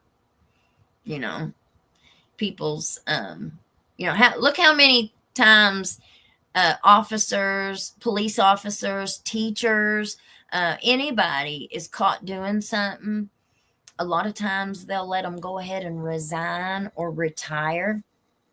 Mickey Stines. They were asking him for his resignation. He didn't resign. He retired. I don't know if they were allowed to, but, and I don't know how that works where they're elected, but, They allow them to resign to save them the humiliation and the shame and of publicly being fired or let go or whatever. And that ain't right. I don't think that's right. I don't think they should just be allowed to do whatever they did and then resign quietly to escape the public reaction of what they did. And how many victims? Exactly. You think somebody wants to come forward and tell that this happened to them? That they actually did it? Like, oh, my lawyer, whenever that I was going through my stuff, he was like, what did you do? Who did you make mad? Like, they don't, this never happens. Like, they don't do this. My fault? Everyone needs to band together like they're doing out in Canton, Massachusetts. That's right, honey. Right now, and just start protesting the crap out of that darn courthouse. Yeah, but you can't get nobody to do nothing. Everybody talks a big talk, but nobody wants to do nothing. And people are scared. People are scared. I've said it before. They depend on others for their employment purposes, their jobs, if they say anything or if they speak out, or if their boss is friends with them or their boss doesn't like what they say, they could lose their job. Not just employment, but like your housing situation. Do you rent your house? Do you rent your home? There's so many different, everybody's related here. There's so many different factors for why people stay quiet. They just don't want the backlash. They don't want the attention. They don't, people just don't want to talk because they're afraid.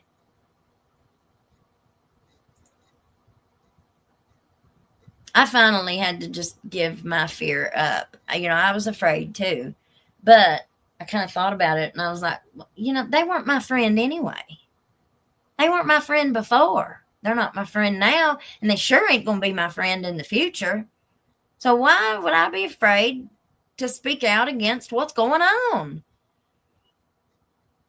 No wonder the photo of the judge has that big smile and laugh. Amen, sister. Oh,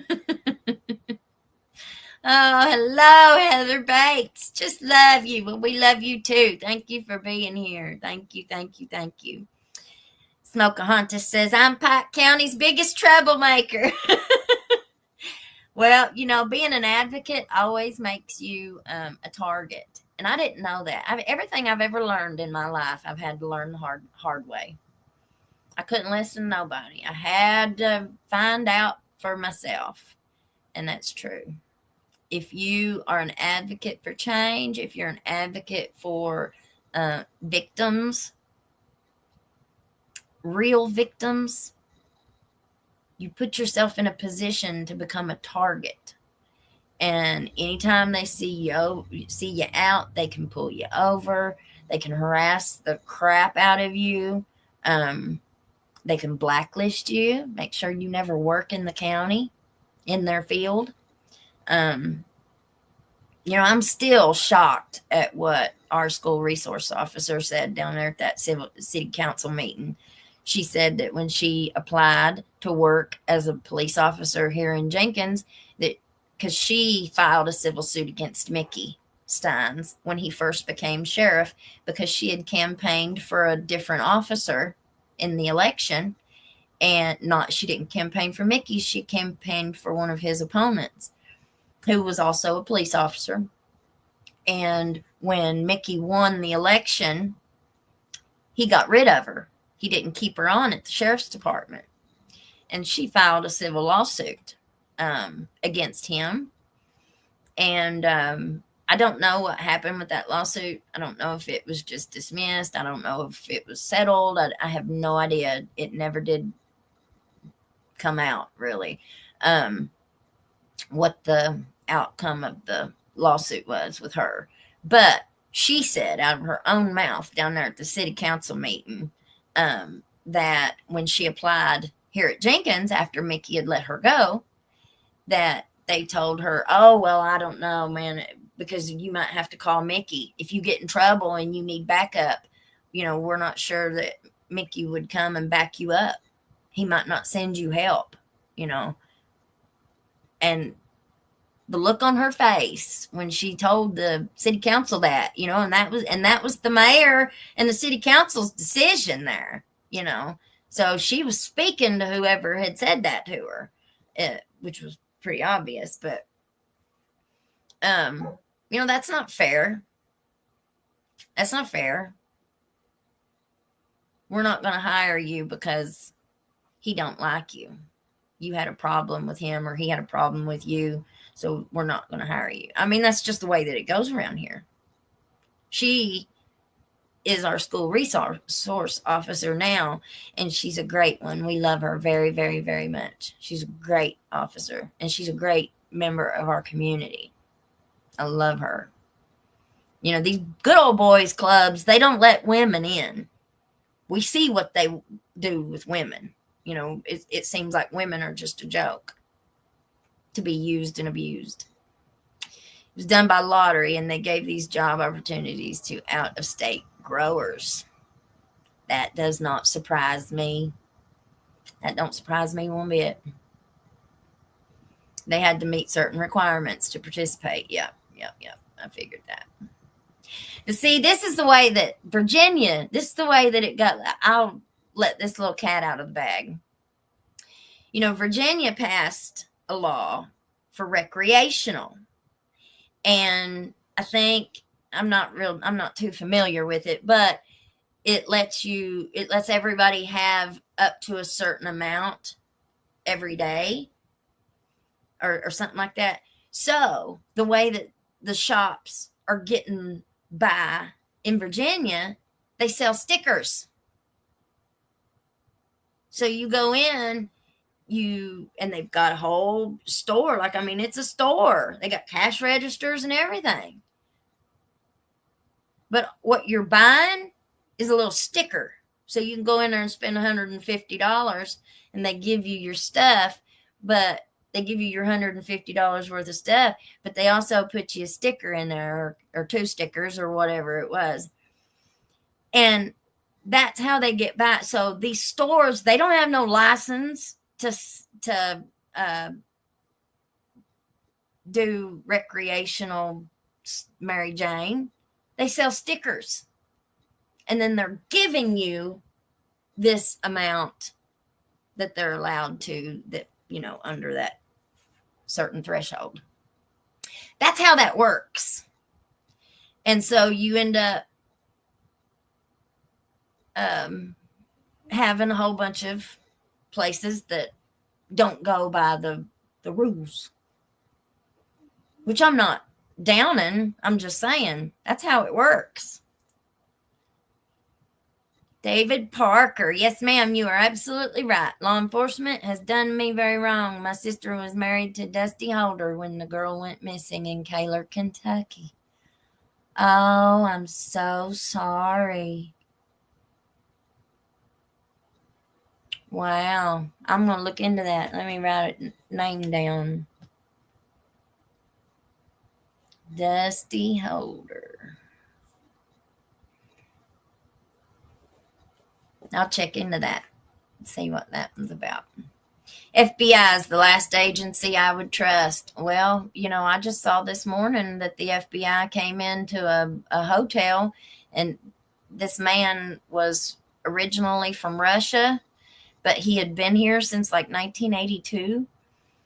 And when the FBI came in to arrest him, the man ended up with 40-some wounds. So that means you had, and they were FBI. This was an FBI thing. So you had how many officers pew-pewing for him to have 40-some? They said his body was so messed up, there wasn't nothing left of him. That's the FBI. Dwayne Redmond was taking rugs from the rugs box in the police station. Law is covering up what happened to Samantha, missing girl. Well, you know, it just don't surprise me at all. Nothing surprises me around here anymore. Well, I can't say that because I'm shocked on a daily basis. I should say it shouldn't surprise me. Kentucky governor was accused of wishing R word upon his opponent, J.D. Vance's family. From what I have observed over the past 3 years, judges, lawyers, and everyone linked to them are the ones committing the crimes. You know, and something else too. I just watched something this morning where, you know, President Biden, when his son Hunter Biden was convicted of the crimes that they had him charged with, Biden came forward and supposedly said, I won't pardon my son. I agree. I respect the jury's decision. And then he went and pardoned his son and gave him a blanket pardon for the last 11 years. So that will cover anything that he was alleged to have done, crimes that he was alleged to have committed. Now he has a blanket pardon, and there ain't, and so that would be a federal pardon, right? That also means that the state can bring charges against somebody who's been federally pardoned. It would not stop the state from bringing charges. But what state prosecutor is going to do that? You know what I'm saying? They're not going to. Let's see. Let me read that again. Jimmy 98Q, hi honey. Do you believe that Mickey Stines would be safe in the local jail system? Could he be in danger from other higher-ups who may have been involved? Great point. Great question.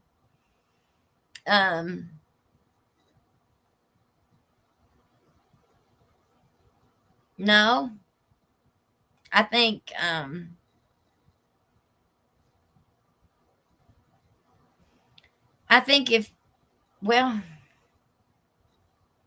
you just don't know what people are willing to do. How far is somebody willing to go to cover up their crime?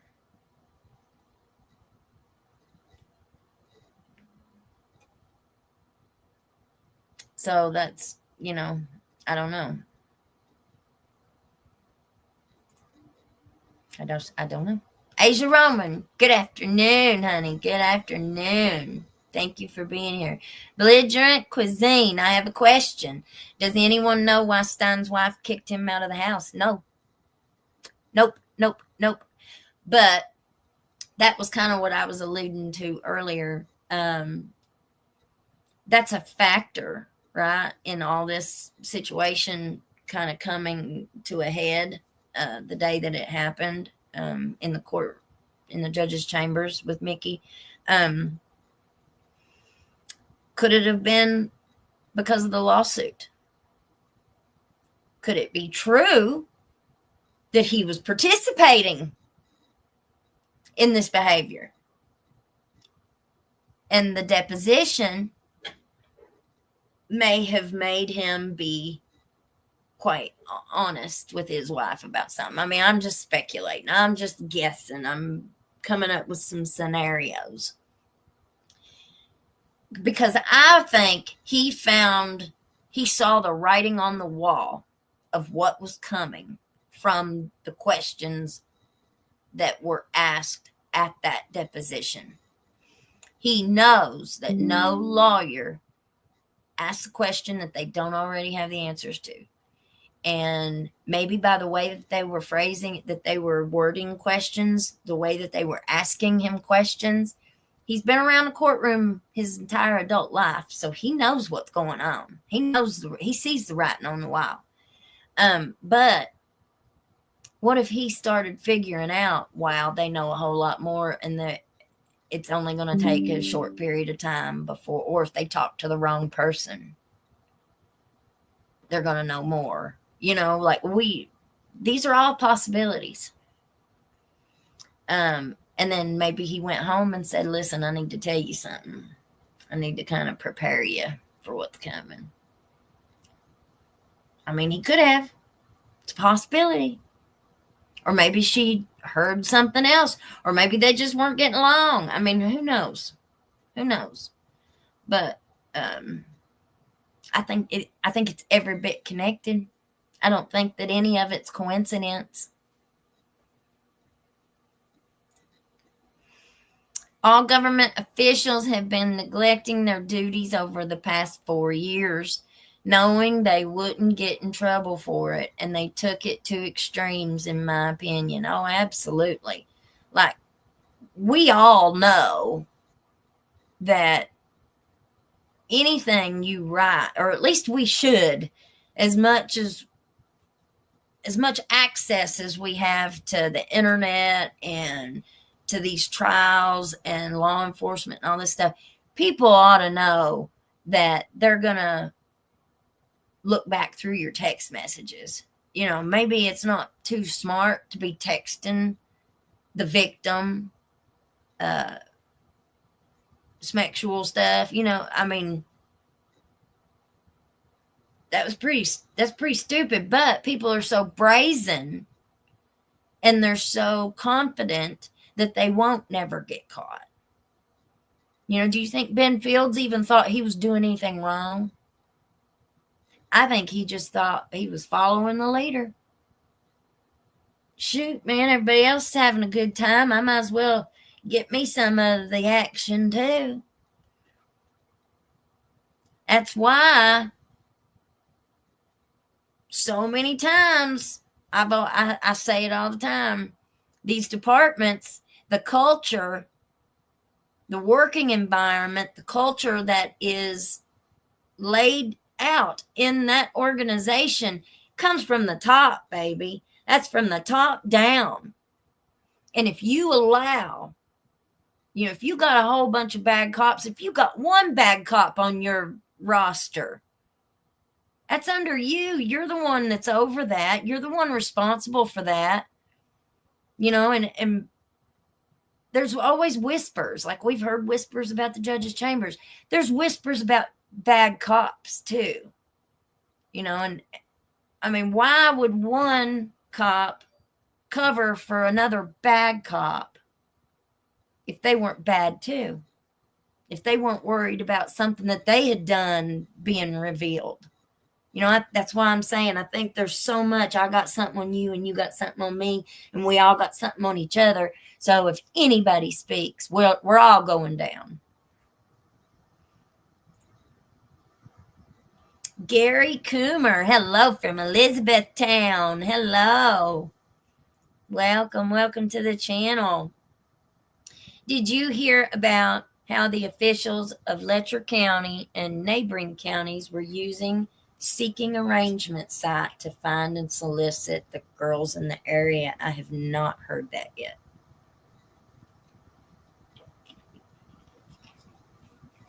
I have not heard that yet.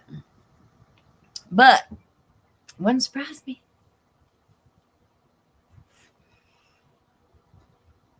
Would not surprise me. This just blows my mind. It does mine too, Miss Heather. Even though it shouldn't. Benfield's wife destroyed Ben's phone as well. Oh yeah, she should have been brought up on charges, in my opinion. Her and another deputy was pulling people over, threatening them.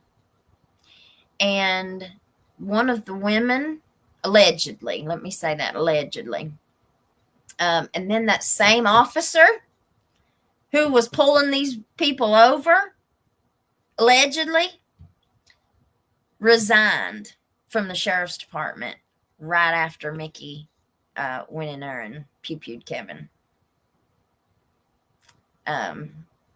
He resigned. He got out of Dodge.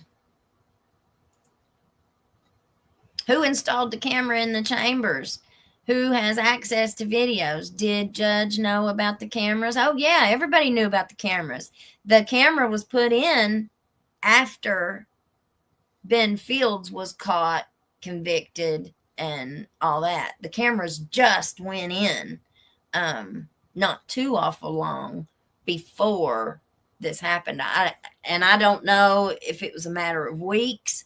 I don't know if it was a matter of months, but this just happened with Ben Fields. He just got convicted last year, 2023, I'm pretty sure. And his 6 months service is over and everything. But I'm not sure who actually was the one who made the decision to put the cameras in there. I'm sure Judge Mullins didn't want it in there, but I'd say they were made to put it in there. But I don't know. I'm just assuming and guessing like everybody else. But that camera was not in there when all this, for the whole time he's been in there. There ain't never been a camera in there. So if there was any recordings of any nonsense going on in there, they were either intentionally done on your phone or they were secretly done. And that's a big thing. Like if Ben Fields was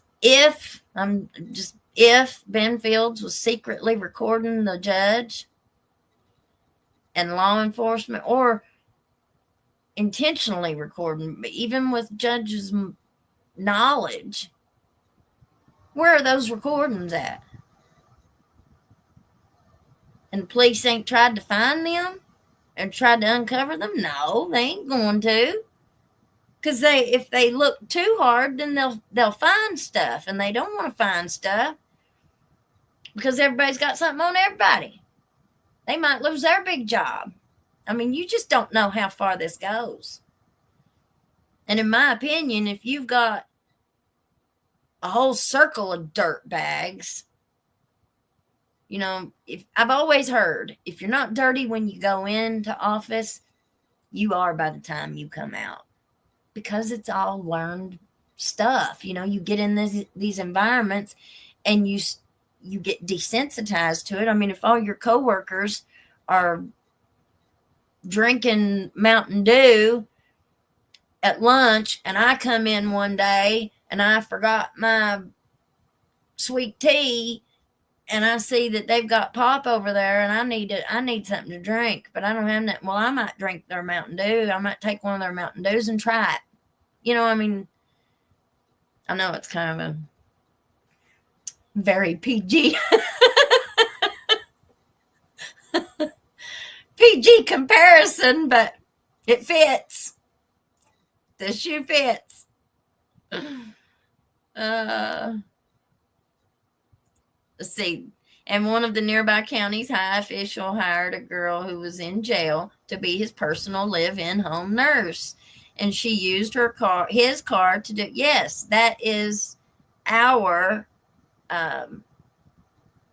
former Commonwealth attorney, Edison Banks. That was Letcher County. That was the same county. He just lost re-election to Matt Butler a month before he passed away. He just passed away a few days ago. SPAC fast racing. He didn't get in trouble. She didn't get in trouble. I think she was arrested. She was charged with all that stuff. And Mickey, it was reported that Mickey was trying to, because the attorney, the prosecutor that they assigned to that case was out of Bell County, which is Pineville area. So the Bell County prosecutor never would prosecute the case. And Mickey Stines, it was reported, the Mountain Eagle reported that Mickey Stines kept calling and calling and calling and calling and calling her, trying to get the case, moving. And she either would not answer his calls. She refused to call him, to return his calls. Mickey said I think it was the Mountain Eagle, in one of the newspaper reports, he stated that whenever it came back, I think it was the big F word, the substance that she had. So she had some serious substances. She didn't just have like a little bit of Mary Jane on her. She had hardcore and large amounts. And if I'm not mistaken, I think it was either the way that it was packaged or it was the amount. But she should have been sent up. Anybody else would have been sent up. They never even, I don't think they even indicted her.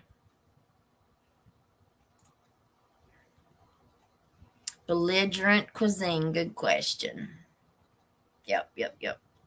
Videos were on VHS cassettes. So that ought to tell you just how far back this stuff goes. If it goes all the way back to VHS tapes. Yeah, they don't like women that have backbones. Oh, no, they don't. Not at all. If you challenge them in any way, shape, or form. Oh, thank you, David Parker. Thank you, honey. You have no idea how much I appreciate that. We also have membership. So if y'all want to be a member of the Hillbilly family, please consider. We're going to do some members only stuff eventually. But whoever is the largest super sticker or super chat, you get to go on as our stream sponsor. So thank you, David Parker. Thank you. Bless you, honey. Every dollar counts. Every dollar counts. I'm not making enough money to pay my bills yet, y'all. I can't. I have to keep us warm this winter and keep food in our belly. My gosh, it's awful. All right, let me get back to these comments. You go back up there past that one. Chad Brown has had tapes going back 15 years. Well, I believe it. Benny needs to have you on Court TV, girlfriend. I'm going to send him an email. Thank you, Miss Lori. Great work. Keep going, and you be careful. Make sure y'all have cameras on your houses. I do. Thank you, honey. Thank you. And I got 3 great big dogs. I used to watch them shows all the time where somebody snuck up behind or snuck in their house and did all, and it just baffled me. So many of those cases. I'm like, man, why didn't you have a dog? There ain't nobody hiding in my house. There ain't nobody sneaking in my house and hiding. My dogs wouldn't see them or hear them. And if I ever walked up on my porch and I didn't hear no dogs barking or carrying on, I'd know something was wrong. Censorship is a weapon used against the community. They always advertise for their law firms, but they're never transparent with us about anything. Oh no, transparency is a 4-letter word around here, honey. Vanessa Irwin, welcome. Justice Kentucky, who is this Chad Brown person, and why did he have tapes spanning that long and done nothing with them? Well, then again, who you gonna give them to if nobody wants to see them? And if you give them to the wrong person, they might just go bye-bye and you'll never see them again. I wouldn't trust nobody.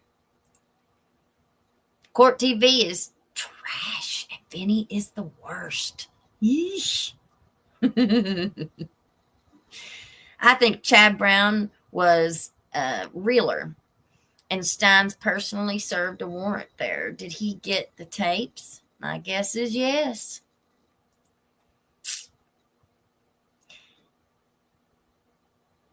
Good theory. Good theory.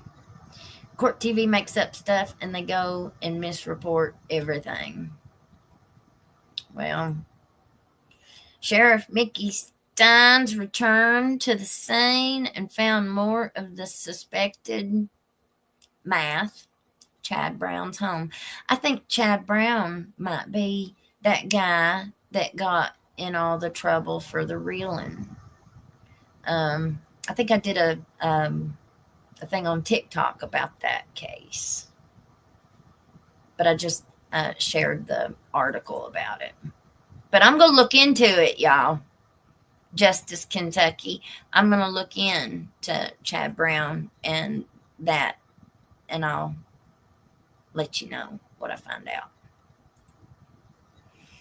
In the records request info, the detective never asks Stines about his part and doesn't mention Stines in his report.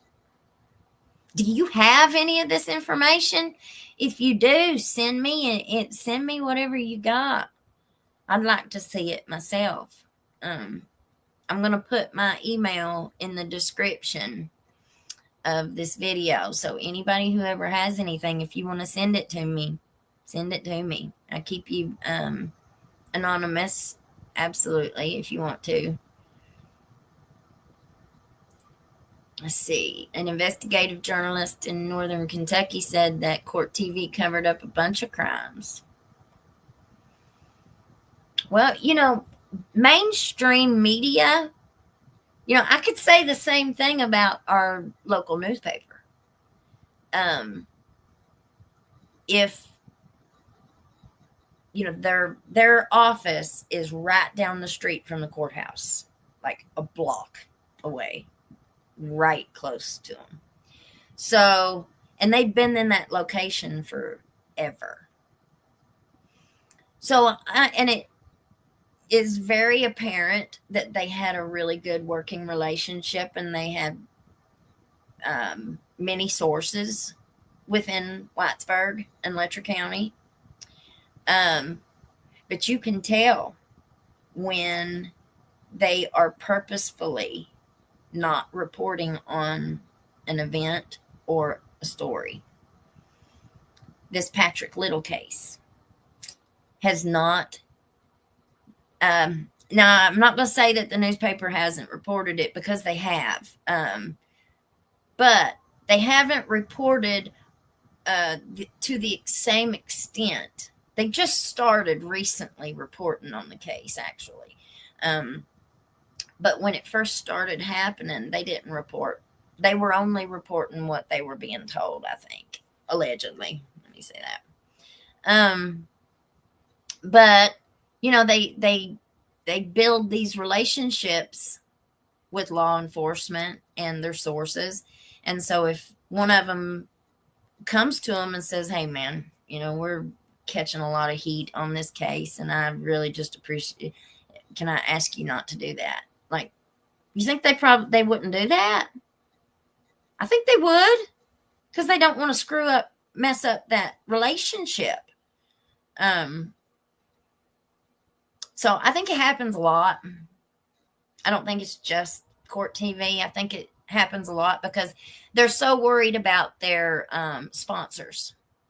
It all comes down to money on all sides. I think so many decisions and actions boil down to money, plain and simple. How do you plead guilty to 2 SMEX charges and not have to register as a SMEX offender? And they never said one word about registering for Patrick Little either. I did speak to someone, a family member, in that case. And she said that they did make that in Patrick Little's case. But it wasn't reported in the paper. It wasn't reported that anywhere that I've seen. So I'm not sure about that. But I know that he's still working, and he's continued to work straight across the street from the Whitesburg High School, the Letcher County High School. And he should not have been able to do that. And now he's going to have work release and house arrest for the next 5 years, right across the street from the high school. In other states, same thing, same crime has been committed, and they didn't get 5 years on house arrest. They got a whole lot more time for messing with a child under the age of 12. And there was a thing in Speak Your Piece. I'm going to do Speak Your Piece today, later on, with Mommy. But it'll be this evening probably. But there's a write-in on Speak Your Piece from somebody who trying to shame the community. Everybody jumping on the wagon against this man that was charged with these crimes. And how can you blame him, when your lawyer tells you that you better take the deal than go to trial? Well, heck yeah, if they're going to give you 5 years when they could give you 30, and you don't even have to serve 1 day in jail. You get to serve your 5 years on probation at home. I mean, it just makes me so mad. If I was innocent, it'd be a hard decision. But if I knew I was innocent and there was no evidence whatsoever that they were going to be able to convict me, a jury could convict me, I'm not taking that 5 years. I'm going to trial. But that, that's kind of like the same thing with my friend. They said they had all this evidence against him, and then a year and a half later, they end up dismissing all charges. Well, that shows they didn't have any evidence at all. In this case with Patrick Little, they had something. They had something, or the grand jury wouldn't have indicted 44 counts, and they would have dismissed this case if they had nothing. But they didn't. They gave him the deal of the century, and they've kept it hush, hush, quiet, quiet as much as they possibly could. That just doesn't scream innocent to me. Absolutely. From day one, they said Judge Mullins did no wrong and no crimes against him. And, I've never even heard of any accusations either. So they had this recording back when they investigated Ben Fields is when this came out, right? Because the investigation didn't happen until the civil lawsuit was filed. The civil lawsuit is what precipitated all of this.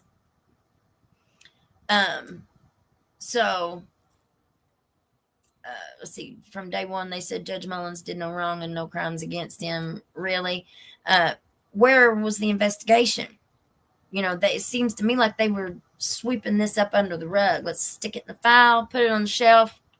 Nobody comes asking any questions. And maybe it'll all just go away.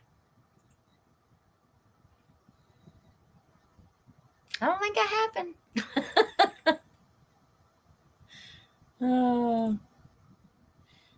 Hey, I made a live until I have to pick my granddaughter up from the school. Yeah, I got to pick mine up too. This information is damning. Sure is, Miss Teresa. It sure is. Exactly, with all of them covering up this mess. Let's see. Most ankle monitors aren't even working or connected. Yeah, look, I can't tell you how many cases I see where they say, the battery died on their device. Nor is there anyone keeping an eye on them. Nope. They go back in time and look back at the data. There's nobody in real time evaluating or monitoring these systems. And they make a fortune off of it. That was something else. Let me tell you that. Mickey Stines was the only person in Letcher County who had a contract to do house arrest through whoever they did it through. He was the contractor. He was the 1099 employee who was getting paid for those house arrests, to go out and do that house arrest. Do you think that was not a very, very profitable business? And Mickey's been doing it ever since they even started house arrest. So he had that income himself. And then whenever he became sheriff, that job ended up falling on Ben Fields. And he had to trust Ben Fields to do that job. Now, I don't know how the pay was done then. I'm sure it was done, divvied up however they do it. But for a very long time, Mickey had the monopoly on that payday. Because it's a payday. Somebody gets paid for that. You know, the whole premise of what's being alleged against the judge is that they were trading these services to not have to pay their fee for the house arrest. That they have to pay that every week. And I think it was like $100 a week, say. That's a lot of money when you're an addict and you don't have a job and you don't have a home, and it's a lot of money. Who's gonna pay it? Who's gonna let you stay at their house? A lot of women did not have the requirements to do this, to be out on house arrest. Now, if I had went to jail and they had given me house arrest, I couldn't have paid it. I wouldn't have been able to pay it. Well, they're not going to offer me that trade. There wasn't nobody going to come to me and offer me that trade. They went to people who they thought would stay quiet. They went to people who they thought they could manipulate. They went to people who they thought they could use and abuse, allegedly. They don't come to people who have a backbone and who would say no, because their goal is to get that quickie wherever it's at. That's what they want. That's the goal.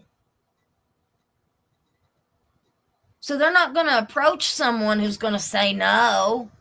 They're not going to approach someone and risk that getting out. Like that woman said, it was a secret among the inmates. Oh, I'm telling you, Letcher County Jail is the most infested, awful place.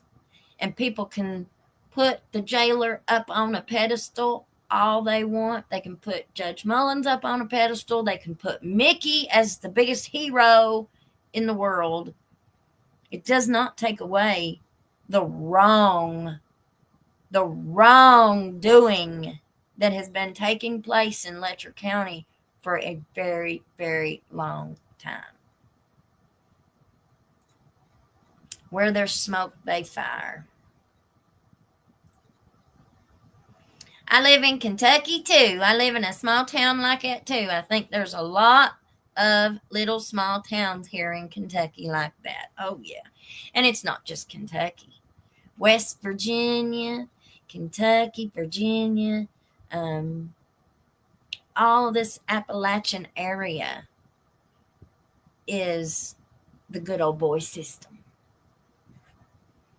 We have not modernized as the rest of the country has, because we're so isolated. A lot of people don't understand there's a darker side to the dispensary industry. It's all money. It's a way to wash money. I believe that, honey. I do. Do the videos referenced in the title give Stines reason to do what he did? I don't think so. I don't think there's any, vigilante justice. You can, I mean, that could go both ways. I think if Mullins was guilty or even accused, he should have had to face his accuser. You know, that's one of our rights as American citizens, is if we are accused of something, we have the right in our trial to face our accuser. There's a lot of false accusations in the world today, too. It's not just all law enforcement. There's dirt everywhere. You know, there's a whole lot of dirty stuff going on.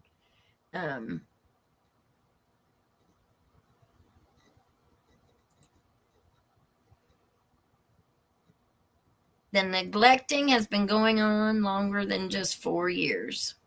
That's a good word for it, Shamex. Neglect.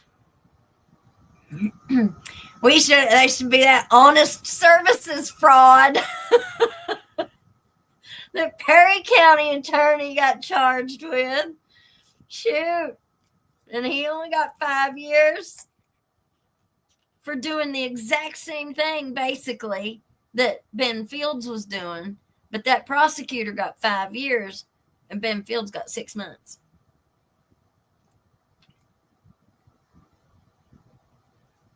Hello, Miss Chrissy. Welcome. Hello from Cincinnati, Ohio. And who's at the top does matter because they set the tone. That's exactly right. Yep. Because people, your subordinates are only going to do what they see. You know, they're going to do what they see others doing. And if they see the top boss doing this stuff, well, why can't I? That's what Ben Fields did. He was just stupid enough to think he could do it and not get caught. He didn't have the same clout. He didn't have the same position. He didn't have the same connections and the same protection that Mullins did. And part of Mullins's protection, if it's true, if the allegations are true, part of the protection was Mickey Stines. He was his bailiff for 10 years. He was the one who saw everything, in my opinion, allegedly. He's the one who saw all of the behavior. He's the one that witnessed it. And he's kept his mouth shut all this time.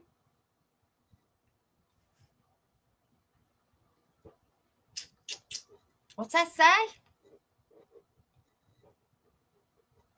All of government is a criminal enterprise. George Washington invaded Pennsylvania. Whiskey Rebellion, violating the Constitution.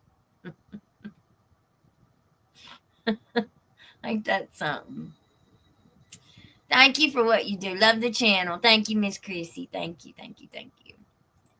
I sure appreciate you being here and watching. Every single one of you all count and matter. Thank you. They think they are above the law, while others who are doing their jobs and are not in the program catch HELL from the higher ups because they are a threat to the good old boys. That's right. If you are a threat in any way, shape, or form,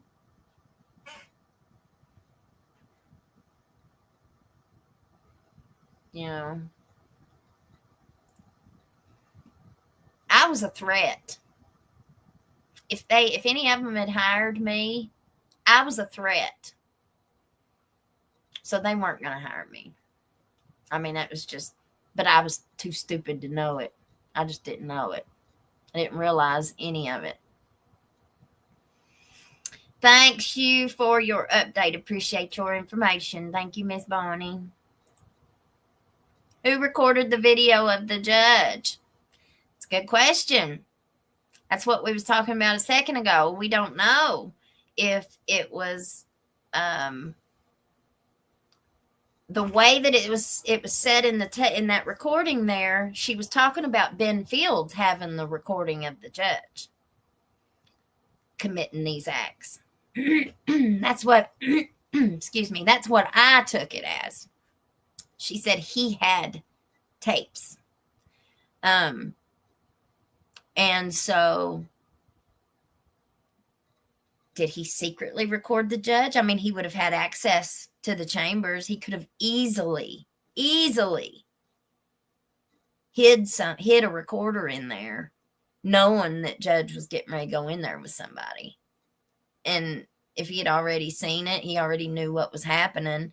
He might have decided to get him some insurance. I mean, we're just speculating, but I mean, it was either that or the judge knew he was being recorded, because there was not a security video. There was no security video in his chambers. So it had to have been on a device, like a phone or something like that. That's just what I think anyway. But the recording that we listened to was a police interview that was done during the Benfield's investigation, and it didn't come out. It's just now coming out, and I'd like to know how. Is it in the file? Can we get it through the public records requests? I wish I had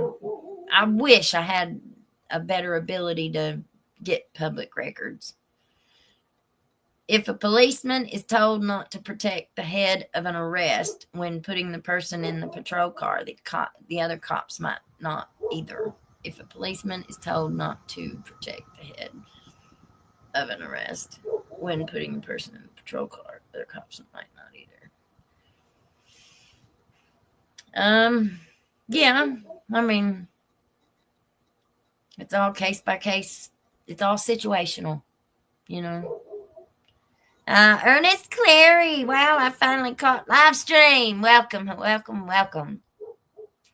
Hello from Graves County, Kentucky.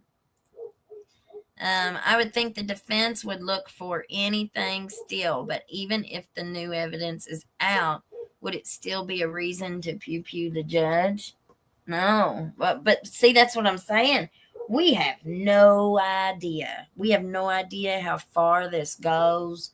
Like, absolutely, we don't know. Like, the pew could have been over anything. What triggered him? Like, we don't know what they were talking about at that point in time because we don't have any audio to the video. But I think if we could find out what they were actually saying to each other at that time, it would tell us what was the trigger. Unless it was something that was planned, like if and we're just speculating, remember, because none of us know until it all comes out. But he could have blamed Mullins. Like, if he knew that he had sat and watched Mullins in this behavior for 10 years prior to him becoming sheriff, so he's going to know that Mullins had set the tone, allegedly. Mullins had created that environment. And if he was the one that was getting ready to go down for all of it, if he was the one that was going to lose his job, lose his family, lose his freedom. And before, I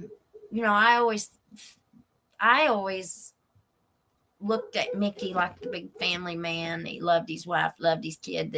I didn't see him as a cheater. I'd never heard any cheating rumors. I'd never seen anything. I just didn't think that a cheater was in his character as a person. But I could be completely wrong too. That's just an impression that I got.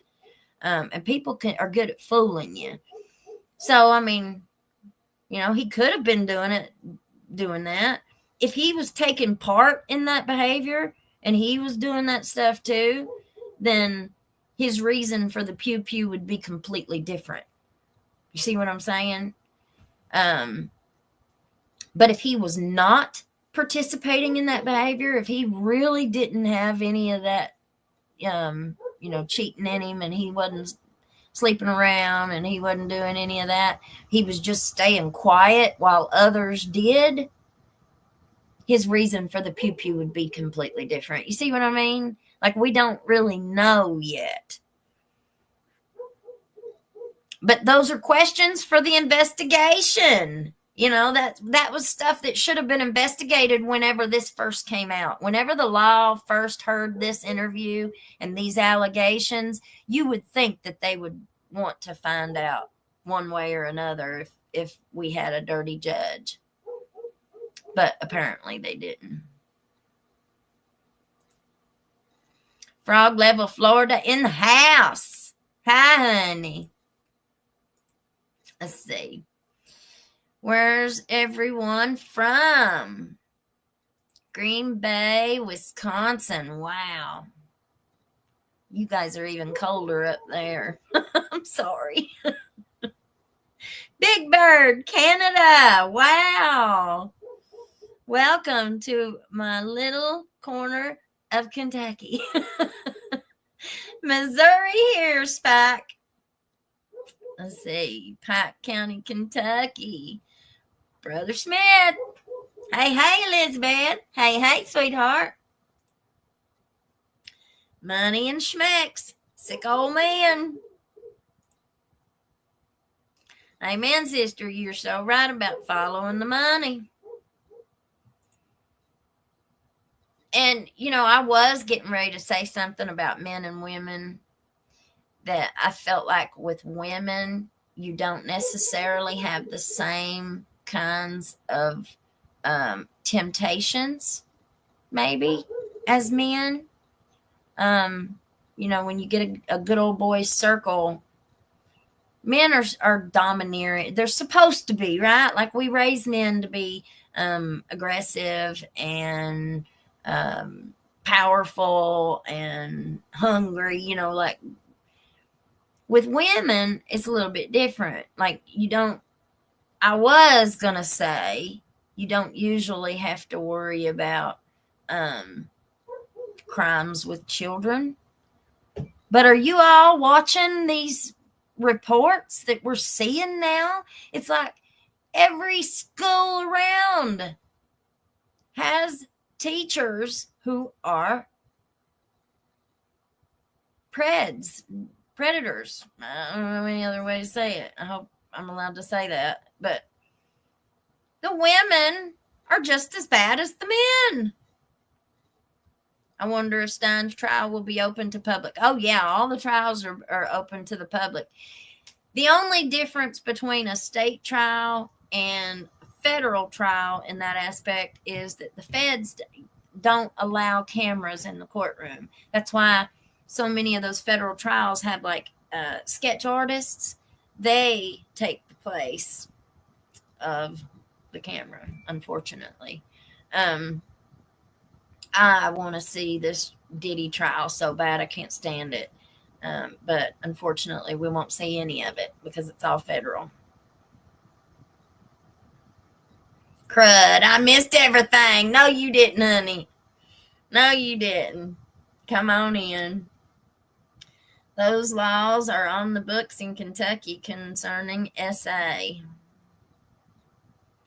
But you got to have somebody who's willing to enforce the laws. The laws don't mean a hill of beans if you ain't got somebody that's willing to enforce them. Just like that kind of applies to my lawyer comment earlier. It don't matter how wrong you were done. It don't matter how anything if you can't get a lawyer to take your case for whatever reason. But a lawyer has to agree to take your case. And if they don't want the case, what are you going to do? You're going to end up representing yourself if you don't qualify for a public defender. And a lot of times the public defender, like the ones that show up down here in Whitesburg, my Lord, there was a guy down there, a public defender, who's who looked absolutely like he had broke out of an insane asylum. He was the most physically unkept man. Edison Banks, he wasn't the greatest on his physical appearance. I mean, he'd show up looking like he needed to be in the nursing home. Couldn't walk, couldn't stand up.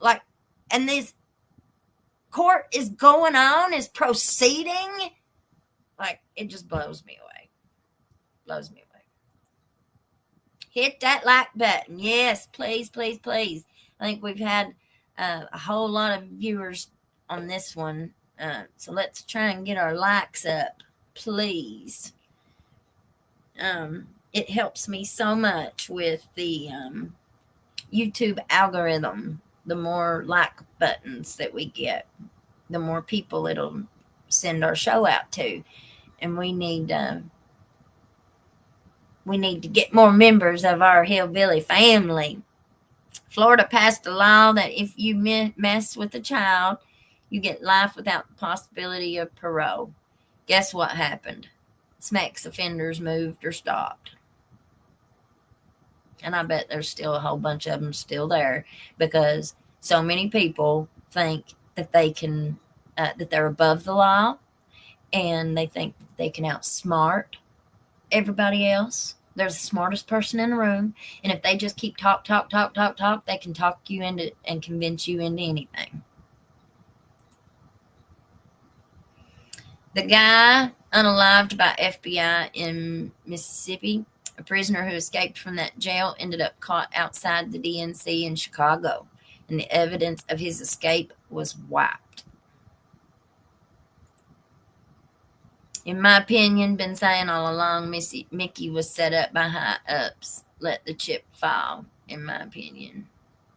Well, and that was something that I said, Miss Bonnie, we don't know. Was he being threatened? Were there other members that were threatening his family if he spoke, if he told what he knew? If he brought the investigation in on any of the rest of them. 3 members of Ben Fields' family were all unalived. And they're still not solved. They never found who did it. How hard did they look? Nick investigated it, the guy who works with Dog. I liked watching old Dog on TV. That's an end of an era, ain't it? Shane Max, Ozarks. Wow. You can look him up on the state site to see his address as well. The one who knows, says Bonnie, they're all corrupt. Federal investigation is no doubt underway as we speak. Well, we would hope that there would be, but I'm not holding my breath, y'all. I'm really not. I think they've left this up to the state police, which was a big mistake, but I don't think anybody's willing to admit any mistakes. That's one of the biggest problems. People don't want to admit when they're wrong. They can't admit to a mistake. They can't admit to being wrong. They dig their heels in, and the cover-up is what catches them, usually. That's been a saying for a long time. It ain't the crime. It's the cover-up. How much math was they trading for favors? Well, where was all that stuff going that they were confiscating off the street? Look back at how many times the Letcher County Sheriff's Department, Whitesburg, but we're talking about the Sheriff's Department. Look how many times they posted about these great big busts that they were doing. Where was all that going? We already saw Brian Dameron taking pew-pews out of the evidence locker and selling them on the street for profit. He was also apparently allegedly doing it with other stuff from the evidence locker as well. That was back when Danny Webb was the sheriff, but they finally caught him. And who knows? everybody else could have been doing bad stuff too. Like, we don't know. And maybe somebody caught wind of Brian Dameron. Maybe Brian was just too brazen with it, and somebody tried to come forward.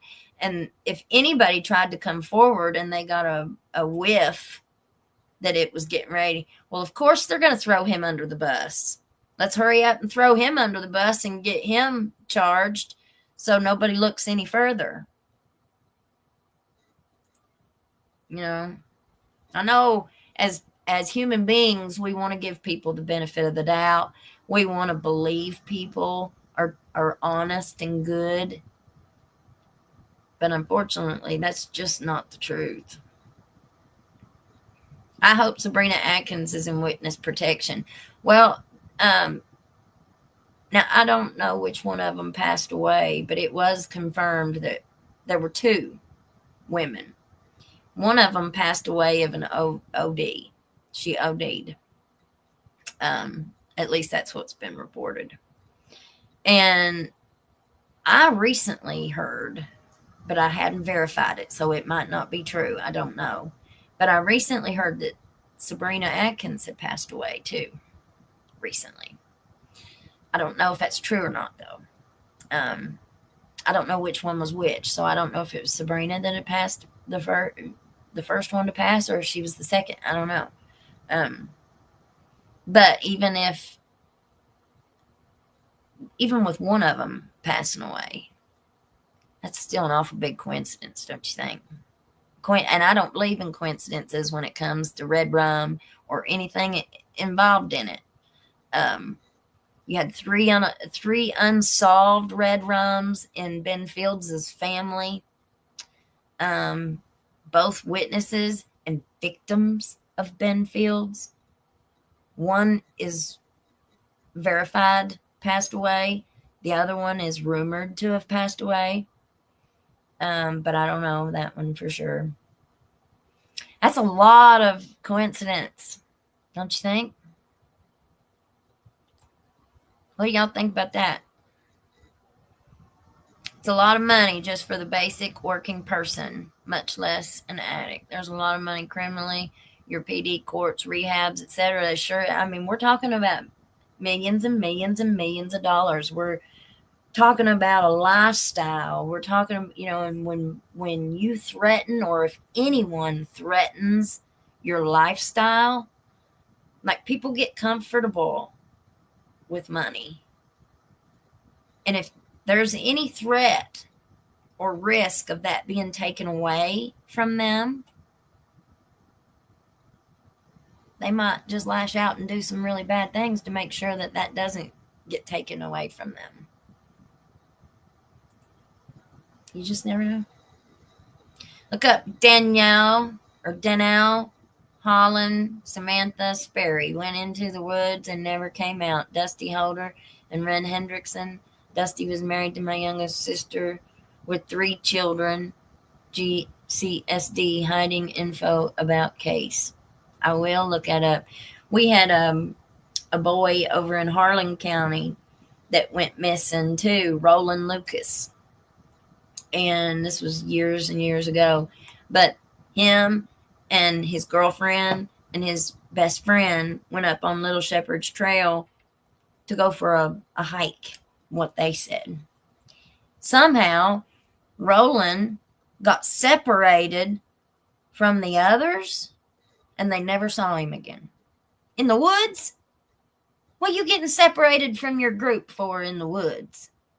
Like, I ain't going hiking. I ain't just going to leave you on the hill and just start hiking up the mountain by myself. And they never found his body either. They never found his body. He's still missing. And nobody was ever charged with anything. Only if it was his wife.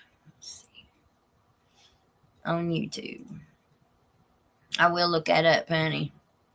The statements in that recording could just as easily be used to discredit the plaintiff because the judge wasn't charged with a crime, right?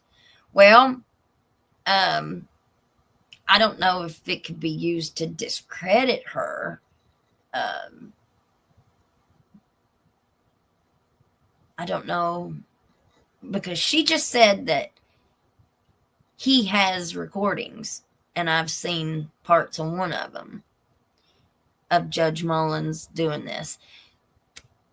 I would think that they would be going to find those recordings, right? But if they didn't want them found, they're not going to look for them. They're just going to bury this in a file somewhere and hope nobody ever asks about it again. Because so far, we're so far deep in these mountains so far, there ain't nobody been coming looking. There ain't nobody come looking in any of the other cases. There ain't nobody been coming for years and years and years. It could just happen that Mickey knew that too. Mickey knew that camera was in the judge's office, in the judge's chambers. He knew he was pulling his weapon. He knew he was doing it right in front of a camera. And he knew there wasn't no audio on it too. He knew that, I think. And if it comes out, like, just speculating, but if it came out that he did this to get the national eyes on this matter, that's a big sacrifice. I'd respect that more than I would a personal reason. But I just don't know how. I just don't know how far that would go. If you knew all this was going on all this time, 15 years, if you knew this was going on and you was witnessing it and you never tried to do anything about it until now, I don't know. I mean, I don't know. I don't know how I'd feel about that. We should ask that anyone who had schmecks in those chambers to come forth immediately, because they are all in danger right now. And who would want to admit that? Who would want to come out now with all the eyeballs on this case and have anything to do with it? And if you did come forward, look how many people have passed away.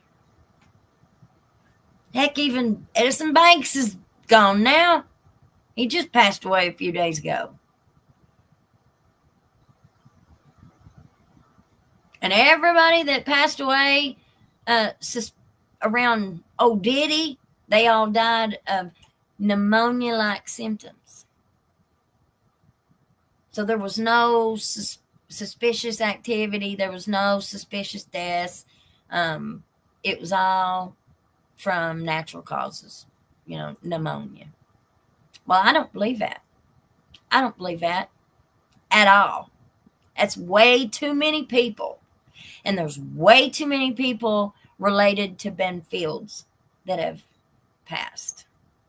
And they were red-rummed. The 3 women were. They weren't pneumonia-like symptoms. They were red-rummed.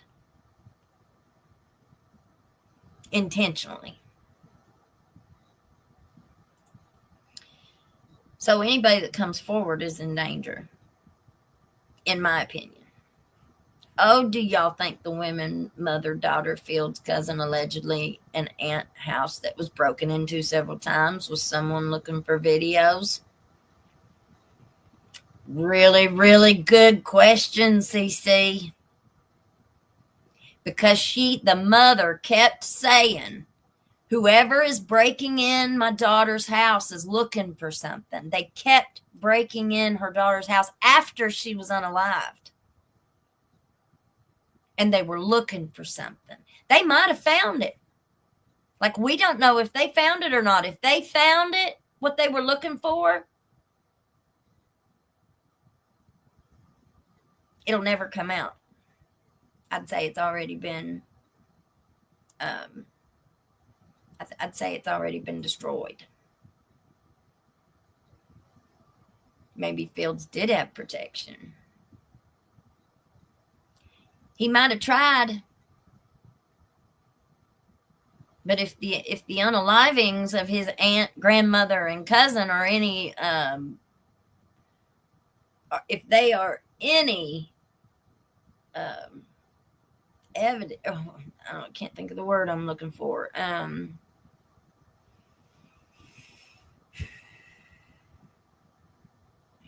If they're related, whatever he did,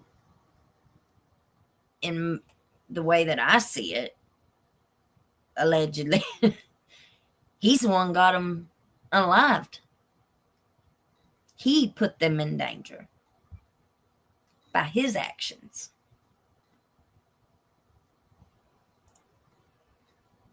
Did Fields record his crimes? I don't think he recorded his own, but then again, he might have. But what that woman is talking about was that he had, at least that's what I think that's the way I'm hearing it, is that Fields had recordings of Mullins in his chambers having schmecks with these girls. She said she saw part of one video in that little clip. And remember, that's just one little clip that we've heard. We've not heard anything else. And I bet you it's going to get a lot worse. They've probably started with the smallest, most less offensive piece of information. I think the very camera that caught the red rum was the same camera video. No, it wasn't, Brother Smith. They just put that camera in after all the schmeck stuff came out. There was no camera. There was no security camera in the judge's chambers until recently. That camera just went in. And it was pretty much public knowledge that that camera was being put in because of the case. Ben Fields' case was such a high profile case in this area. That was kind of like one of the fixes that they were going to do. You know, we're going to put a camera in there so this will never happen again. Well, no, see what happened? It wasn't more schmeck stuff. Something a lot worse. Is there a bad video featuring the judge? Apparently, yes. That's what she was talking about. I believe that when I see the tapes. They apparently didn't find any tapes, or Mullins would have been charged along with Fields, not if they weren't looking for him. Not if the good cops were the ones looking for him. And if whoever was breaking into Ben's cousin's trailer was looking for them tapes and they found them, then they're gone. The mom kept reporting, and it's in the Mountain Eagle. The mom kept reporting that her daughter's place was being broken into, and they weren't taking anything. They were breaking in looking for something. You know, I guess it was all in disarray and stuff. You can tell somebody's been searching through your stuff. 08 cams weren't installed until after, yeah. First time on your live. Hello, Samantha Thompson. Welcome, sweetheart. But in my opinion, I think it had something to do with maybe the judge was going to have the sheriff family to keep the sheriff's mouth shut. That's a very good possibility. Like, we don't know. We don't know. How far was if any of it's true, if it's true, how far was Mullins willing to go to protect himself? Was he willing to go far enough? I don't know.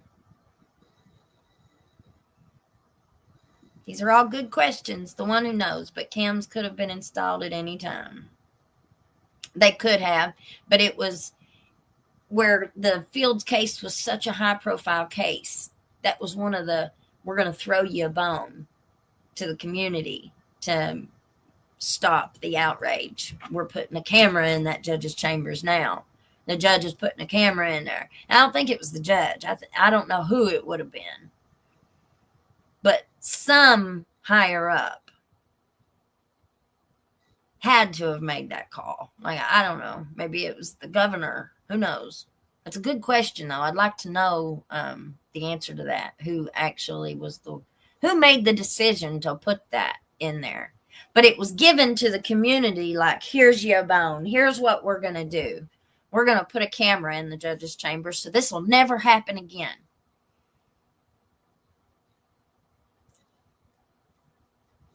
Didn't stop Stines from going in there and doing what he did. Michael Barrett, I'm sorry, mispronounced it. Ohio. Welcome. My boys were born in Worcester, Ohio. New watcher. I love the channel name. Thank you, Miss Ava. Welcome. Come join our channel. We are going to absolutely cover this. I live in the same county that this is taken place, that this case has taken place in. So, and I knew both of them. And so we're going to cover this case from front to back. So you just stick with us. Shamek says, yes, I think we'll have to wait to see. That's right. Anything that we say now is just pure speculation around what little bit of information that has been released. There has not been a lot of information released, so we don't know. All right, let's see. She was a pass-around pack. Lugnut says Tennessee. More or less, this red rum doesn't make sense if the sheriff had dirt on the judge, but it does make sense if the judge had dirt on the sheriff. Well, and I also said cheating and running around with women ain't the only way that dirt is applied here, and it's not the only way that these men could have broken their oath, right? What I just said. Where was all that evidence that they were taken from these rug busts and these big rug reels? I was given some information by a source not too awful long ago, and I didn't report any of it, but I didn't know how it applied and how it connected. But they said that whoever it was in law enforcement, they have, and whatever department it was in, they had a fund that was their buy money for whenever they have informants who go out and buy, they use this money for buys, rug buys. And then whenever they go in, and we kind of all know how that works, then, and they record all the serial numbers they're supposed to, right? And then they go in and bust it, and then they find the money that has those recorded serial numbers in their possession. And that's kind of how they tie in that evidence. But through one of my sources, they said that a member of this organization was really good friends with one of the law enforcement officers or whoever it was, and that they were like cashing $1,000 a week, allegedly, from the buy money. They were taking $1,000 a week out of the buy money. Well, that's a lot of money. How much money? I mean, and it could not be true. It's not verified. It's just something that someone told me was going on, that they believed was going on. And so if things like that were going on, this can't be the only thing. There's just so many ways. There's so many different directions that this could all go into. What kind of dirt did any of them have on anybody? It seems to me like they all had something on each other. every single one of them had something on each other. It just seems to me like. Let's see. Ernest Clary says, I agree more or less. Samantha Thompson, I'm from Indiana. Let's see. There was audio on Sheriff Pewing Judge. Why not audio on their conversation beforehand? I don't think that camera has any audio. I think the camera was put up as visual only. I don't think there's any audio.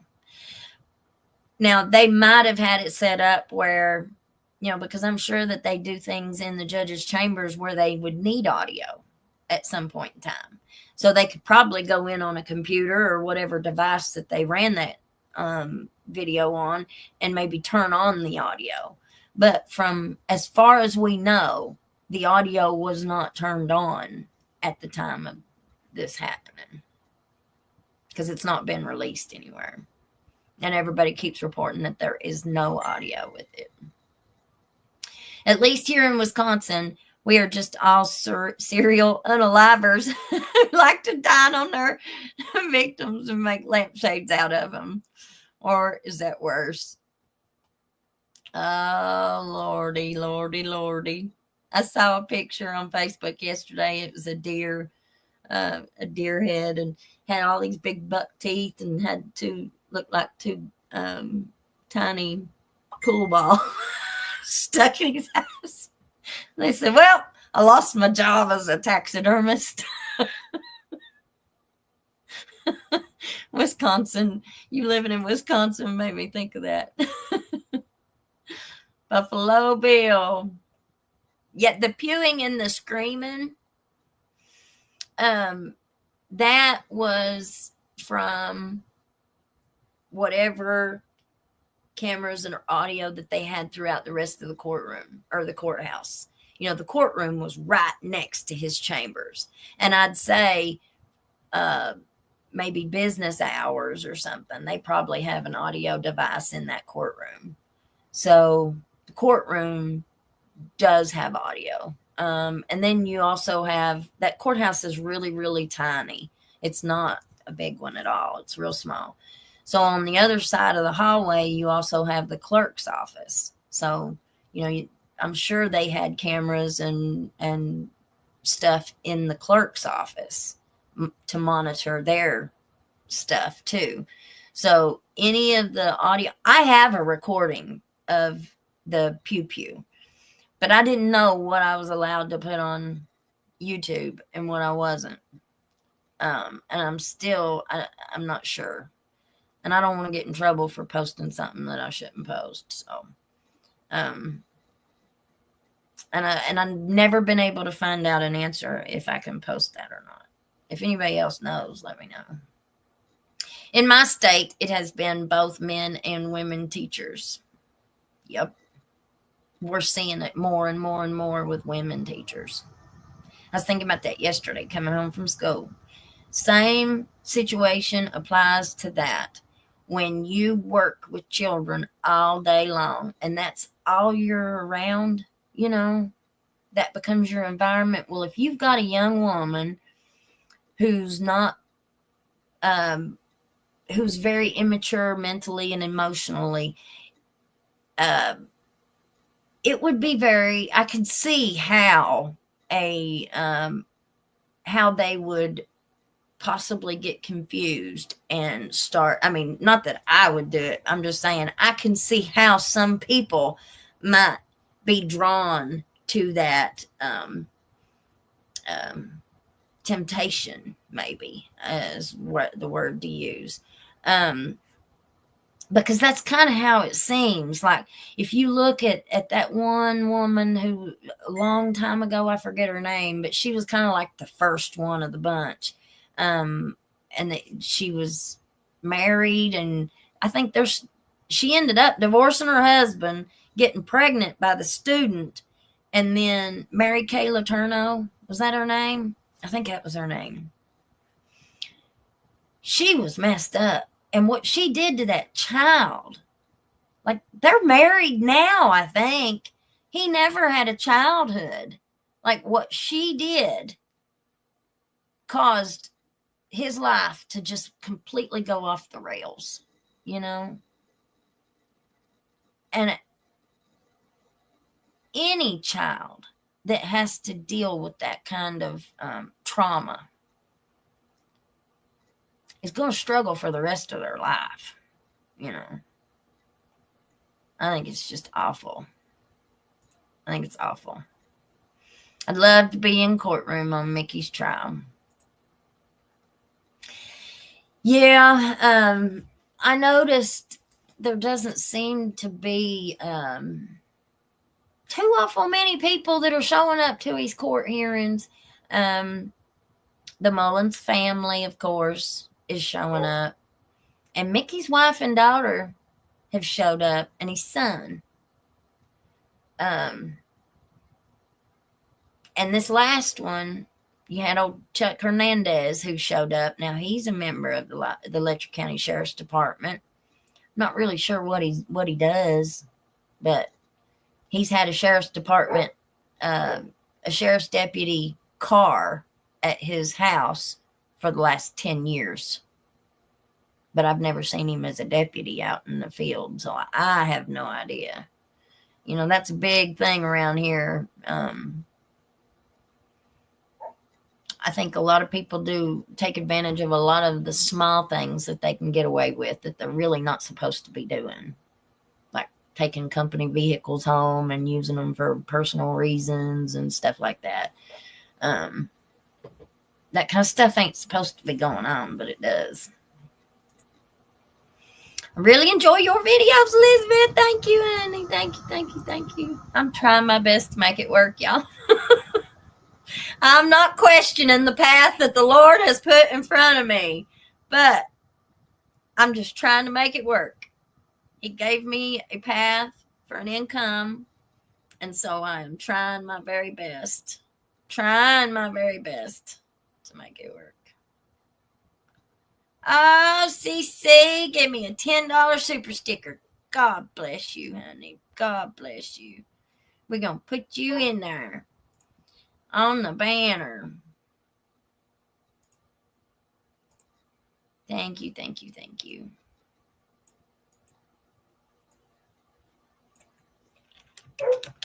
It's hard when you are the only income for the family, you know.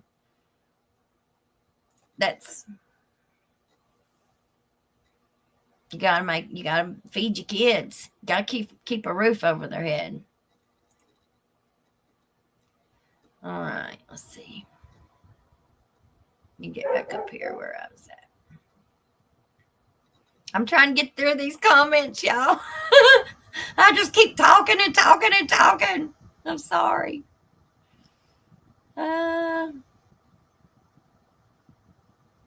Get back down here. All right. Sheriff figured he was going down, so now he is. Shame X, that's a chunk of a family gone. It sure was on the Benfields. That's sad. But his wife is sticking behind him. People need to learn to admit to their wrongs. Yeah, and that's a hard thing to do. Elizabeth or any of y'all can tell me, what does it mean to be the head of the holler? Who would that be? Well, the head of the holler means all the way up to the top. So if I say Miss Mary lives in the head of the holler over there, that means she lives all the way up at the top, at the dead end. So that's what that means. I don't think that it means like the head of the family, you know. I don't think, if that's what you're asking, it doesn't mean like this one's going to be our head of the holler. So if anybody has any questions, you can go see him. He's the top dog. No, it means if you're looking for Miss Mary, she's the last house and the head of the holler. If that makes sense. Just the ditty list will be informative. Yeah, and think, when old Jeffrey Epstein went down, nobody else. That list never saw the light of day. It still ain't never been released. And he never made it out of the jail. Mullins would have faced his accusers here in that county. Well, I mean, I'm just saying that that's one of the rights that we are supposed to have in the criminal justice system. We have the right to face our accuser legally. Now, you know as well as I do, might not happen, but legally. That's why these women were found for civil rights. You know, we all have civil rights, but you got to find a lawyer that's willing to take the case. Ned Pillersdorf took this case, but we don't know the circumstances. You know, there's a lot of cases he wouldn't take, I bet you. And this one was just bad enough. You know, we don't know what those women's lawyers have either. We don't know what kind of evidence these women had. We don't know. We really don't know anything yet. Everything that we say is just pure speculation for right now. We all got to hear all the story in the trial. But good that I am not going to be over there on that jury, I guess. Yeah. Hi, buddy. What are you going around making so much noise for? This is, you say hi?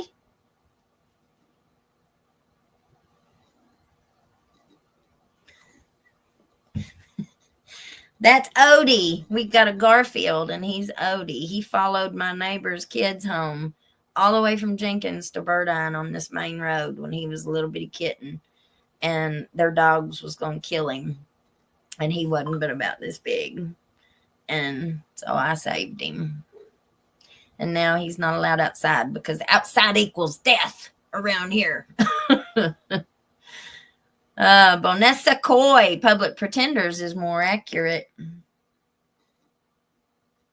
Sabrina is the one that was the client of Ned Pillersdorf. Well, and he could be representing the estate of the other woman too. I'd say he is. I'm not sure, but I'd say he is. I'd say he represents them all. Because that's one of Ned's bread and butter is class action lawsuits. So he knows what he's doing. He's one of the best attorneys in this state. That was why I went to him, because I knew I was never going to find a lawyer here that was going to take my case.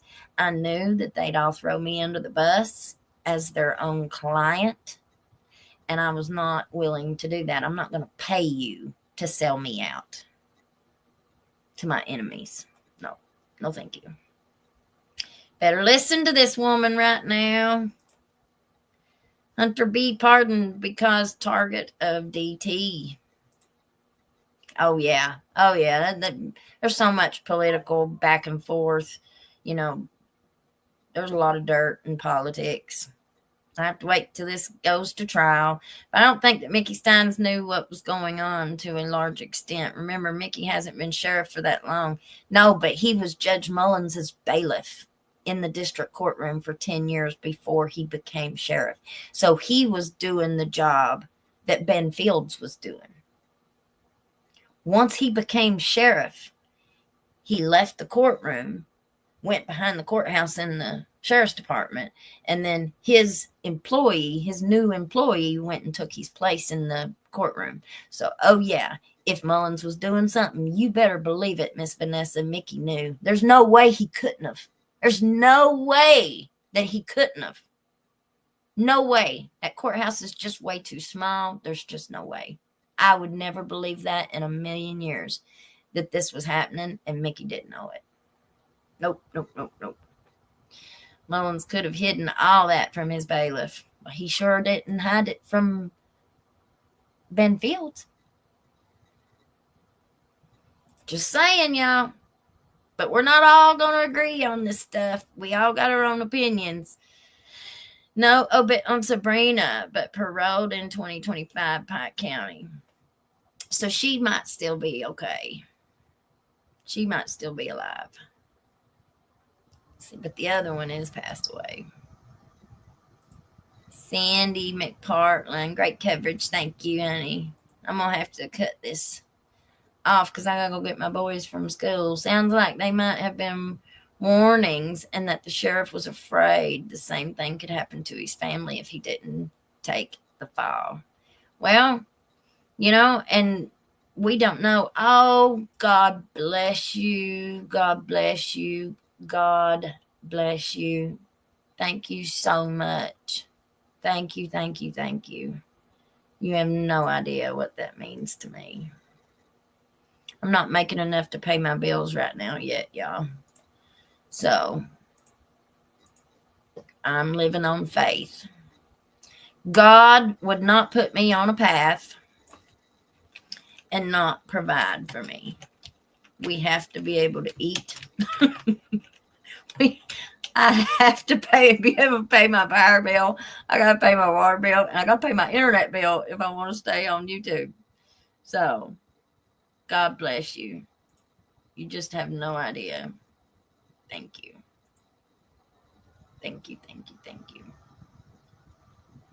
Bless you, bless you, bless you. Thank you so much. I'm going to cry, I'm going to cry. Thank you, thank you, thank you. Ernest Clay, Spike throwing it down. If the buy money was stolen, that should be caught by state audit, which is public info. Yeah, comptroller's office, I believe. Well, and here's the big thing. And I put it in one of my lives. I have a video previously of our fiscal court meeting where our judge executive said that and this was when Danny Webb, it was right at the end of Danny Webb's administration. He was on his way out. He was not running again. It was Mickey's first time running for office. But before Mickey took office and Danny Webb was still in there, they had a couple of deputies who had been there for a very long time. They had worked with the sheriff's department for a long time. Well, the sheriff's department is self-funded. So they have to do, like, I'm not sure how it works. Like, they start at the beginning of the year with like zero money in their account. And then they have to budget their stuff. They have to budget all their stuff and fund their own office. Well, they were commingling funds. They were mixing all this stuff together that they shouldn't. That's just like, who does that? You can't do that. They knew better.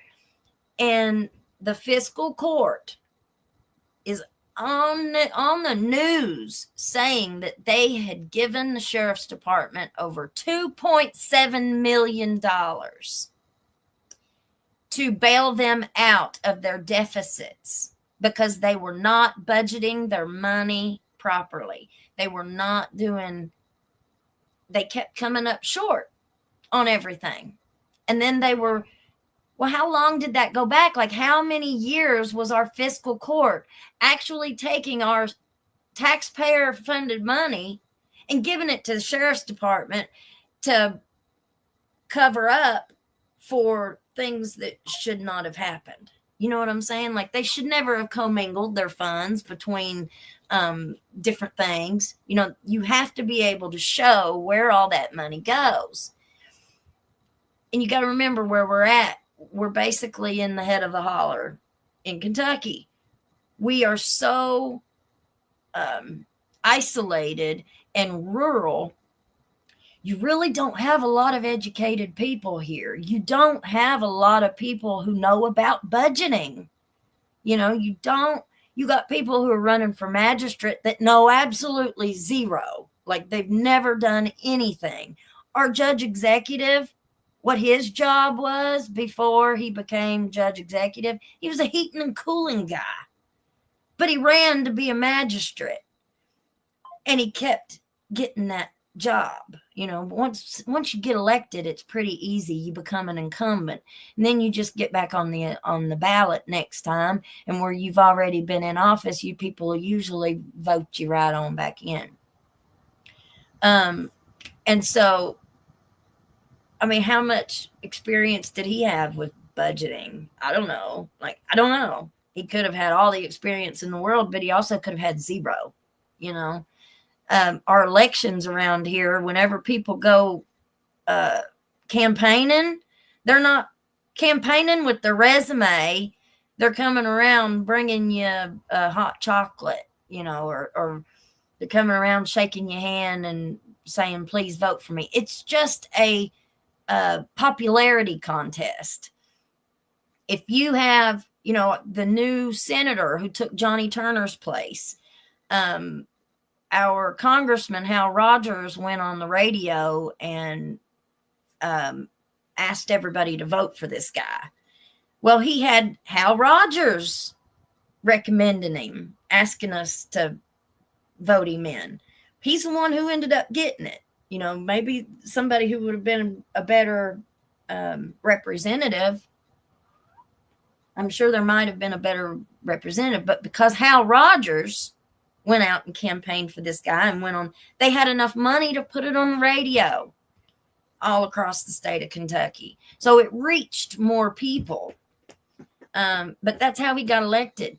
I guarantee you could ask 90% of the people who voted for this new guy, and they'll say they have absolutely no idea who he is, what his qualifications are. Like, elections in Kentucky are just that. It's a popularity contest. And who's got the most money to get the word out?